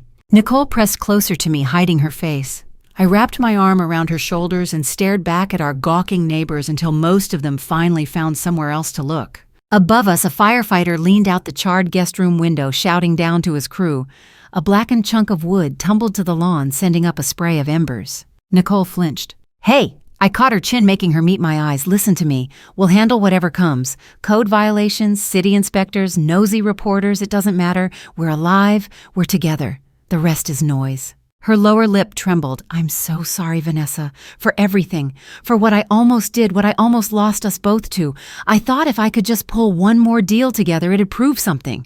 To Dad, to you, maybe even to myself. My own eyes burned then. I smoothed a soot smudge off her cheek. We've spent our whole lives trying to prove something to ghosts, Nicole. Maybe it's time we stop. She nodded, tears streaking fresh. Her shoulders sagged into me, her sobs muffled against my coat. Around us, the house still smoldered, wounded, exposed. But for the first time, it didn't feel like it was judging us. It simply stood battered by truth, waiting to see what we'd build next. The days after the fire blurred together in a haze of insurance adjusters, city inspectors, and polite but relentless reporters hoping to snag a human angle on what was quickly becoming local gossip fodder. Nicole spent most of her time in the upstairs bedroom, one of the few untouched by smoke, recovering in quiet humiliation. I gave her space, brought her tea and broth she barely touched, left the door cracked in case she needed me. Mostly I kept to the downstairs. The house felt fragile now, like one hard breath might crumble it for good. I wandered from room to room, picking up shards of our family history, a scorched photo frame, old monogrammed napkins from a forgotten anniversary, the brass coat hook my father had once polished to keep from pacing when my mother was dying. Then, on the 5th day after the fire, I decided to tackle the reading room. The damage here was minimal. Just a thin layer of soot on the windowsills, a faint acrid tang that would linger for months.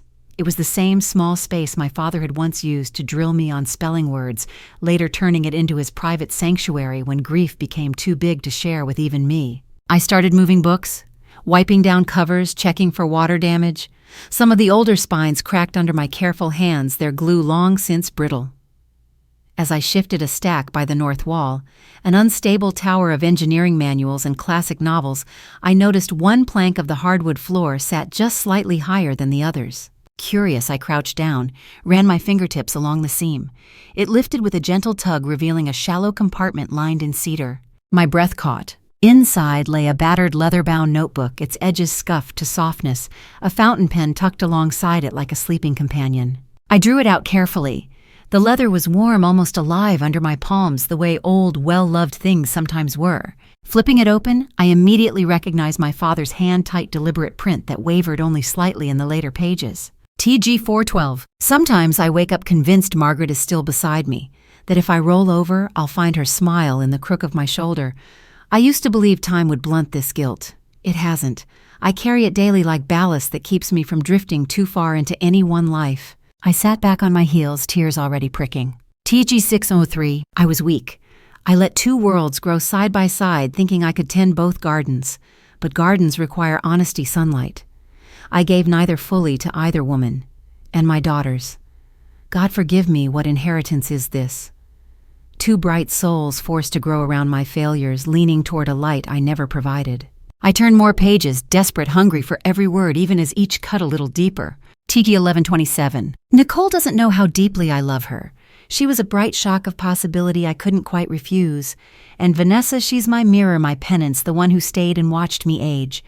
I want them to know each other not as rivals, but as sisters who survived my cowardice. I pressed my hand over my mouth, biting back a sob.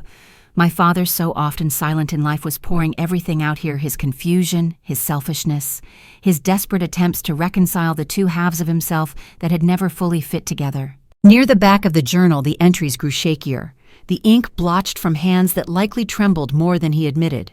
TG 309. If either of you find this someday, I beg you forgive me for not being stronger, for not loving with the clean lines I demanded of my blueprints. Love each other if you can. But don't ever confuse forgiveness with surrender. Keep your dignity, girls. Keep the part of yourselves I couldn't tarnish even if I tried. A choked laugh tore from me. That was so like him to wrap his regrets in engineering metaphors, to offer emotional instruction manuals written in the same calm style he'd once used to sketch bridge supports. TG 402. The house is yours, Vanessa. By the letter of the will, yes, but also because you understand its bones. You've never cut corners, even when you could. Don't let Nicole force you into choices that stain your integrity. Help her if you can. Love her if she'll let you. But never pay for my mistakes with your own self-respect. I closed the journal and hugged it to my chest. For the first time since stepping off that plane back into Portland's damp, accusing air, I felt like he was truly here. Not the haunted, hollow ghost I'd been bracing to see around every corner, but my father. Flawed, wrecked by longing, still trying in his own clumsy way to give me something that could last.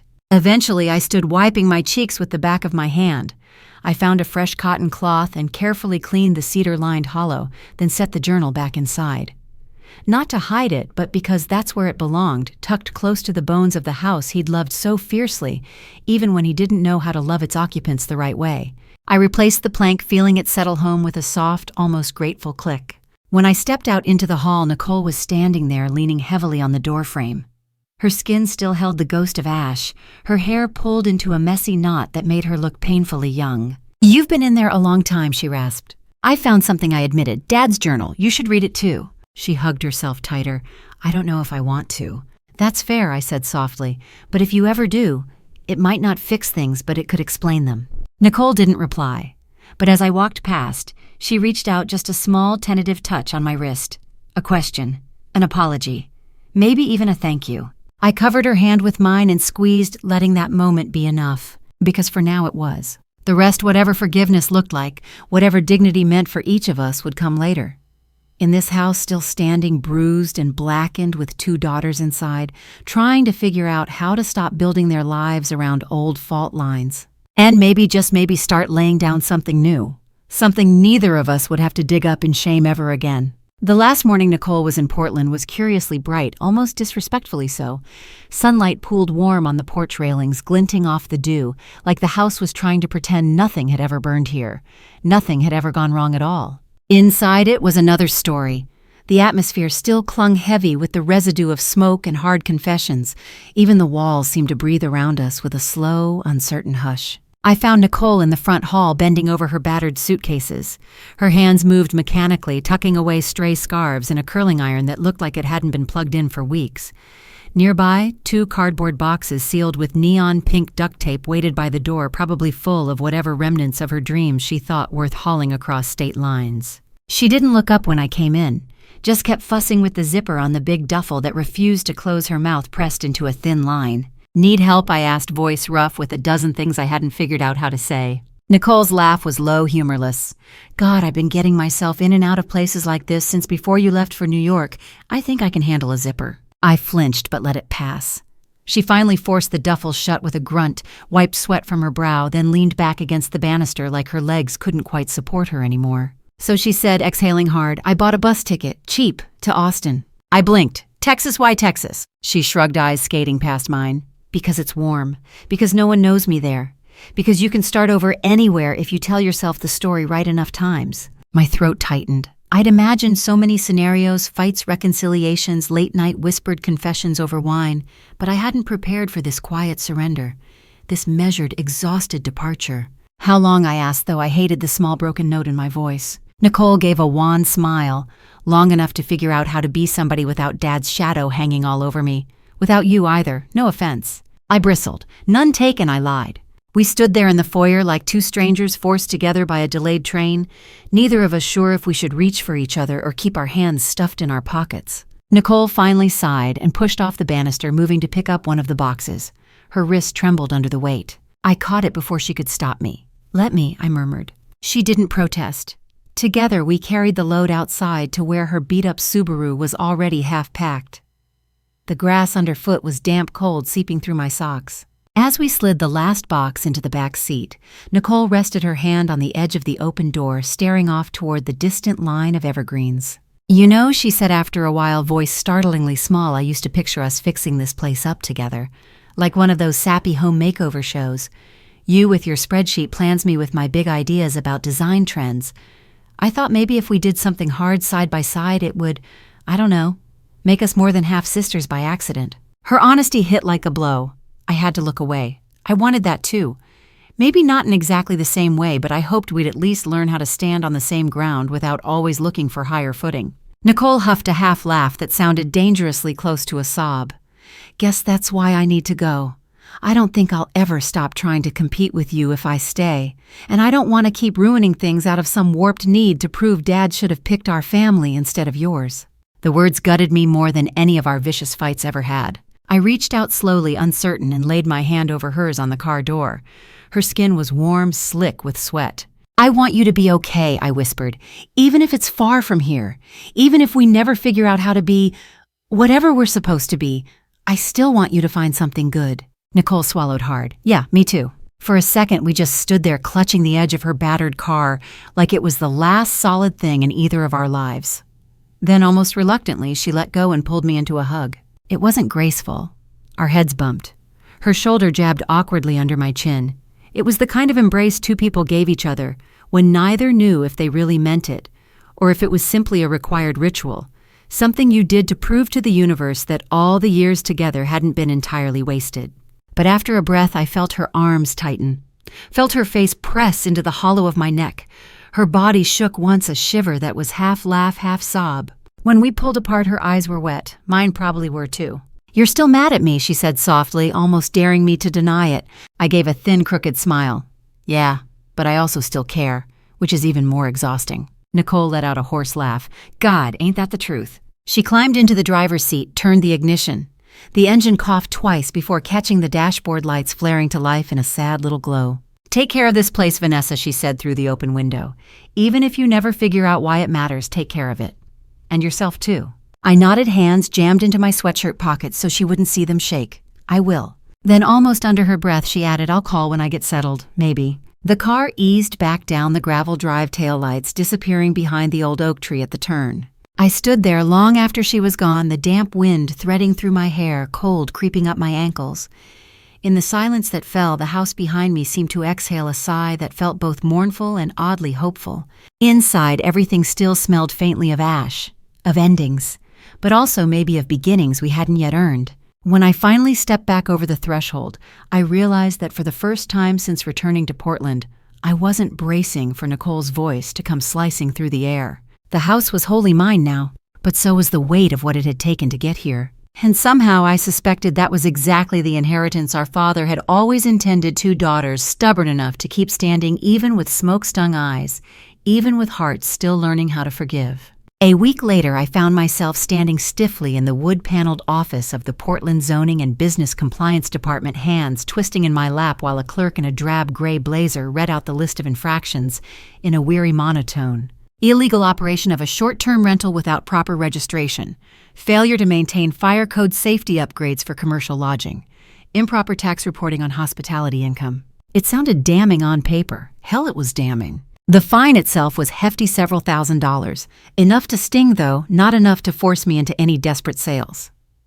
The city's ultimate punishment was simpler and somehow sharper, an immediate cease and desist order on all short-term rental activities tied to the property. The official document was printed on heavy cream paper, embossed with a little gold seal that felt almost mocking in my palm. I signed the agreement under the clerk's watchful eye, acknowledging that the house would no longer be a homestay, that any violation could result in further penalties or even criminal charges.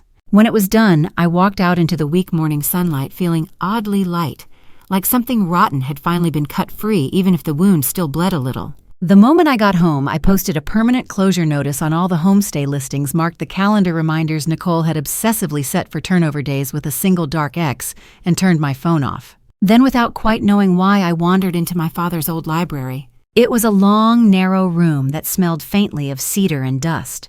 High-arched windows flanked one wall, letting in fractured rays that caught on motes like tiny dancers.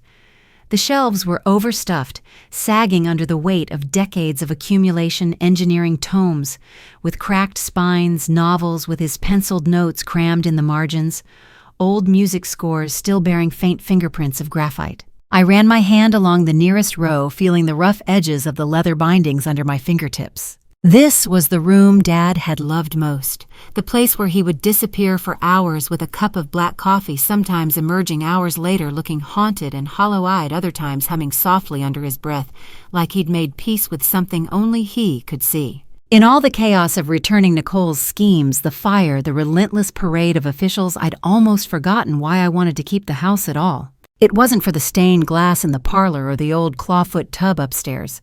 It wasn't for my father's name etched into the deed. It was for this quiet, this sense that here at least stories could live undisturbed.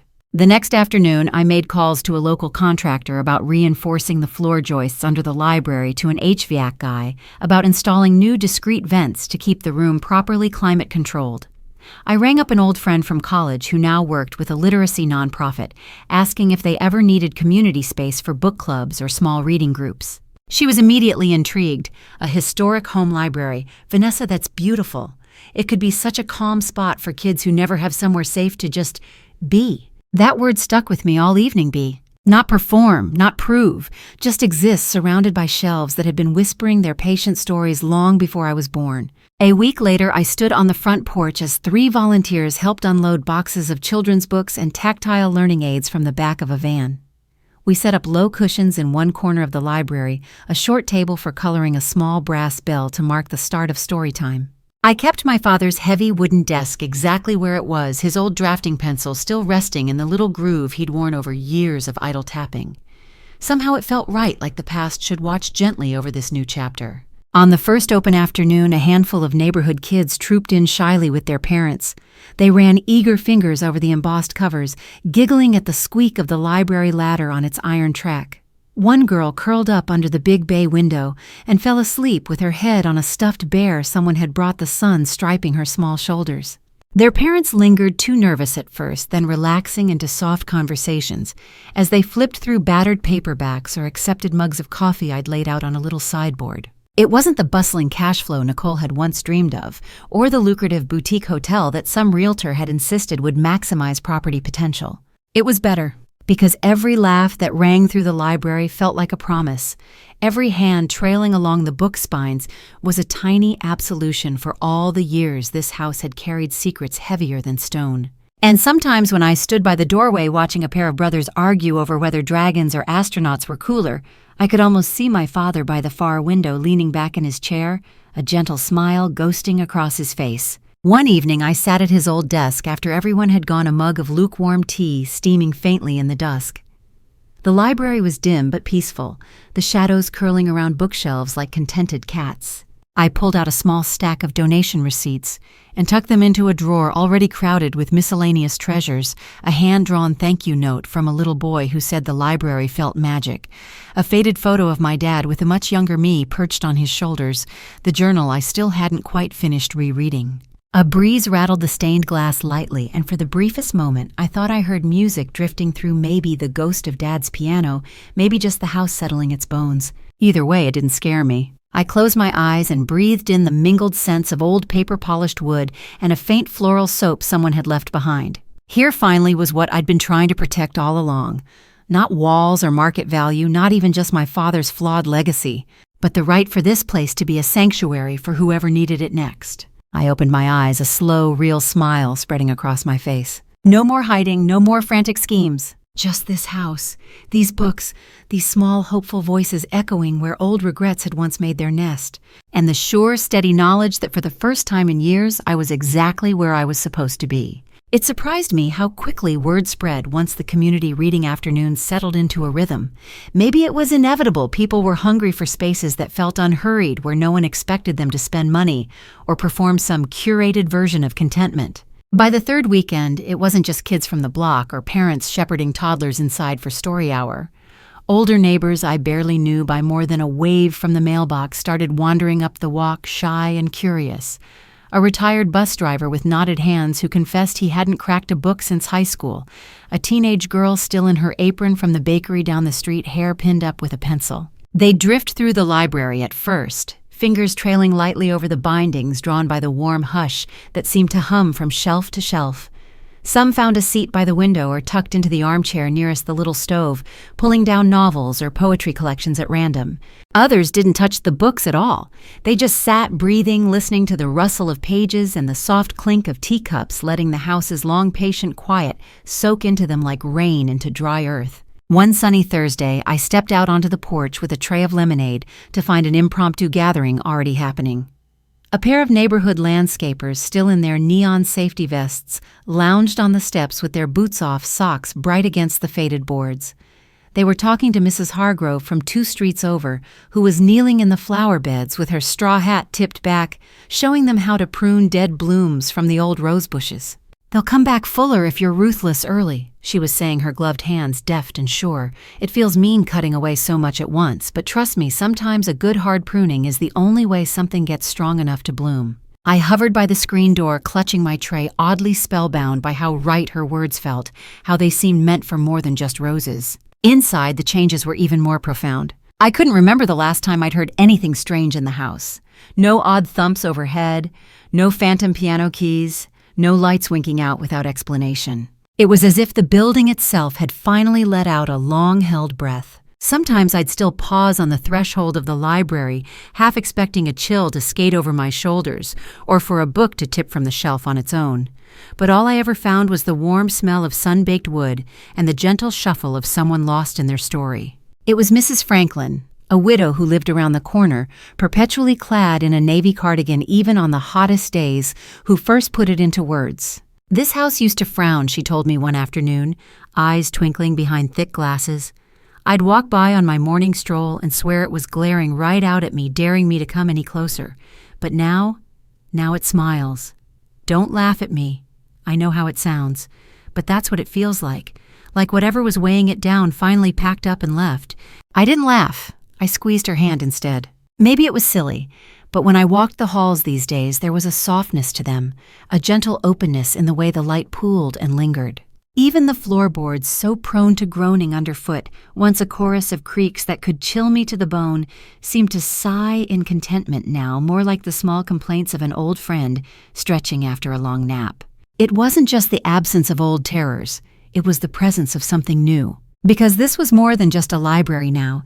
It was a place for confessions, tiny revelations, small hopeful starts. People began telling me things they likely hadn't shared in years. One evening, a burly contractor with paint still splattered on his knuckles sat across from me at the reading table, staring at a battered copy of East of Eden.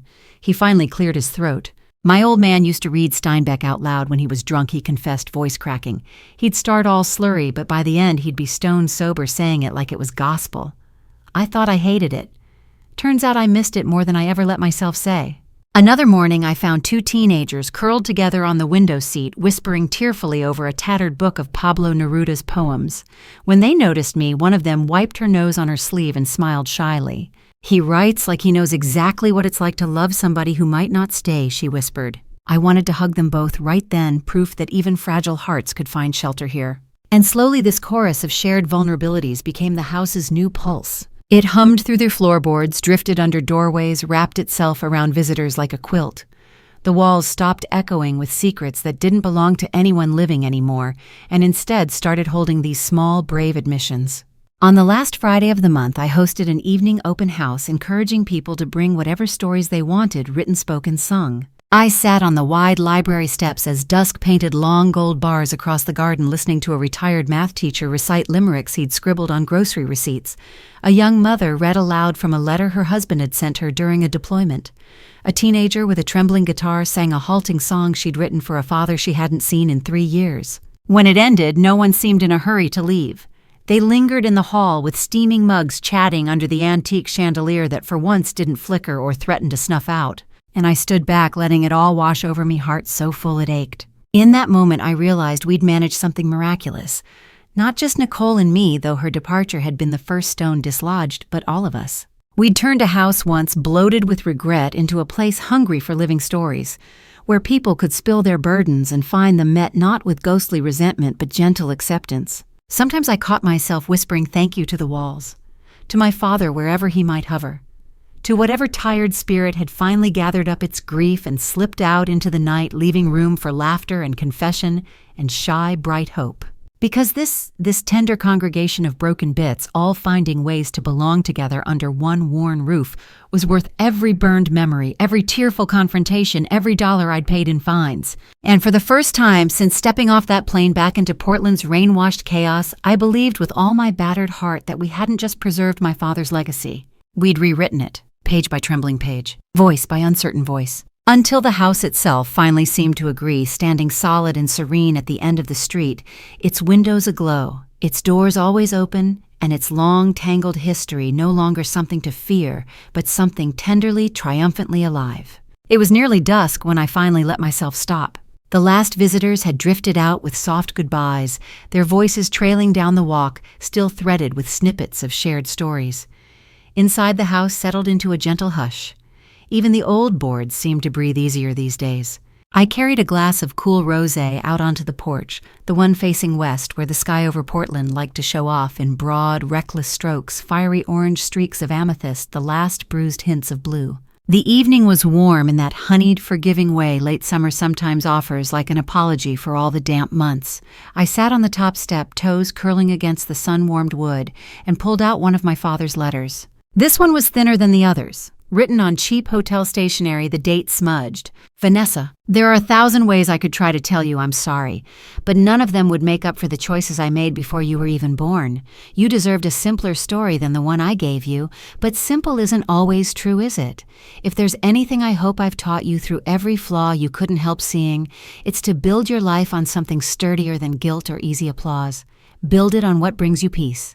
I hope one day you forgive me enough to still let me be proud of you. Dad? I read it 3 times each pass, loosening something inside me that I hadn't realized was still clenched tight. When I finally lowered the page, blinking against tears that felt almost sweet, I heard laughter from the garden. Not polite grown-up chuckles, but bright, unrestrained, breathless squeals. Children. Probably the neighbors' kids who'd taken to cutting through my backyard on their way to the street beyond because it felt like a fairy path. A few weeks ago, I might have bristled at the trespass, felt a flare of old territorial suspicion. Now it only made me smile. I leaned forward, elbows braced on my knees, watching through the dim slats of the porch railing as 2 little girls danced around the stone lantern my grandfather had once insisted on hauling back from a trip to Kyoto. They twirled so fast their ponytails became spinning ropes of gold and chestnut. Catch me, one shrieked, her voice bursting out in little hiccups of glee.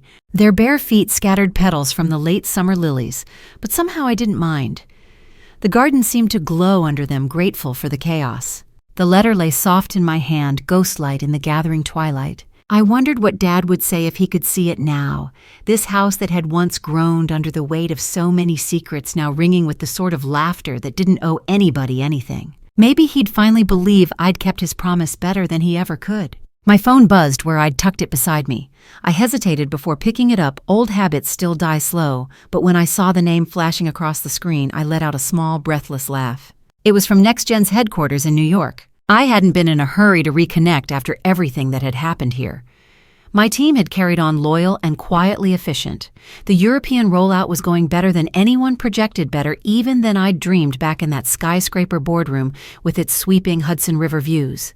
Now my CEO was texting me directly in his usual half-casual style. Huge news. Board voted unanimous. Global Creative Division is yours to helm. Full autonomy. HQ your choice. I stared at it for a long moment.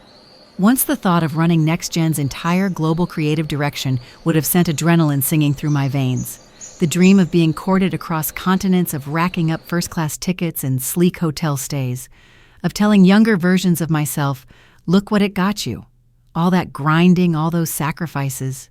But here on my porch, barefoot with the paint still chipped under my toes, it landed differently. I texted him back before I could overthink it. I'll take it, but I want Portland to be my base. I'm not leaving this house. I've got something worth building here, too.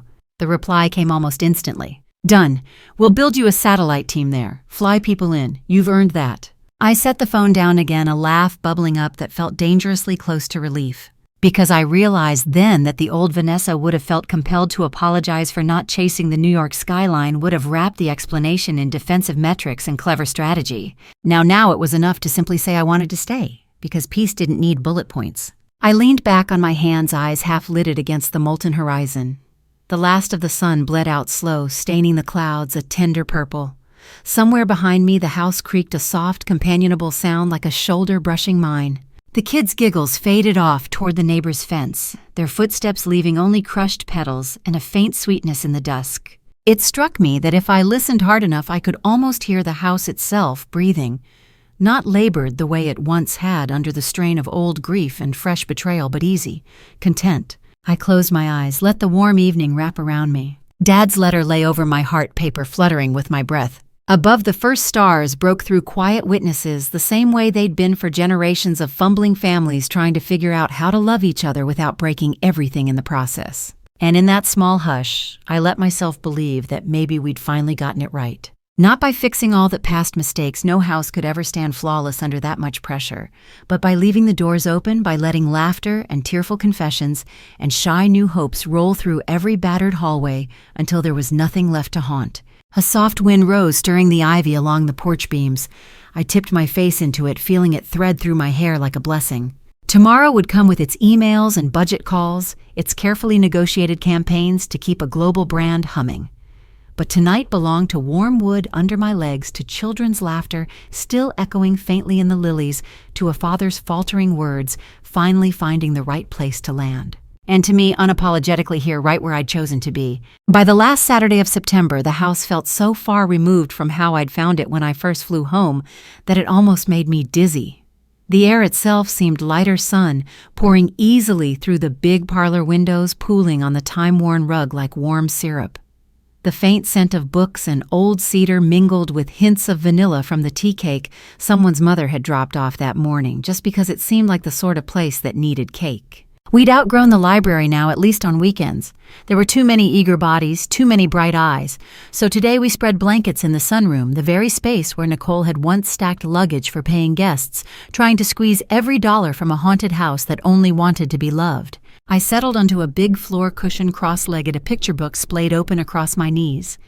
Around me, a half-circle of children leaned in faces pink and sun-speckled.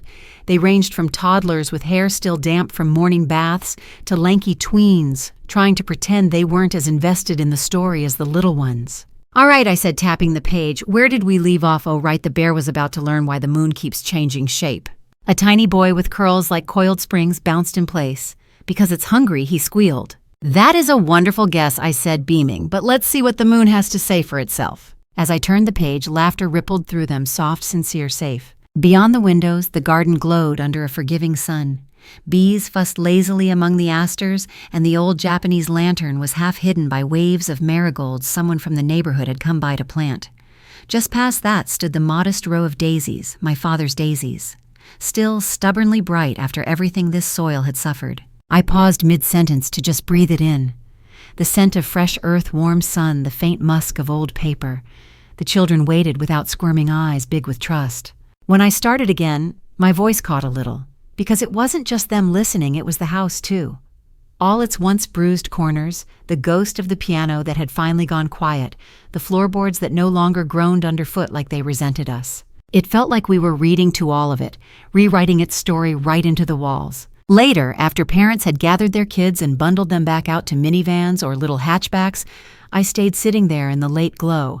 A few stragglers helped clear paper cups and napkins, their quiet chatter drifting out the front door. Then I was alone again. I gathered up the leftover picture books, stacking them in neat piles on my father's old reading table.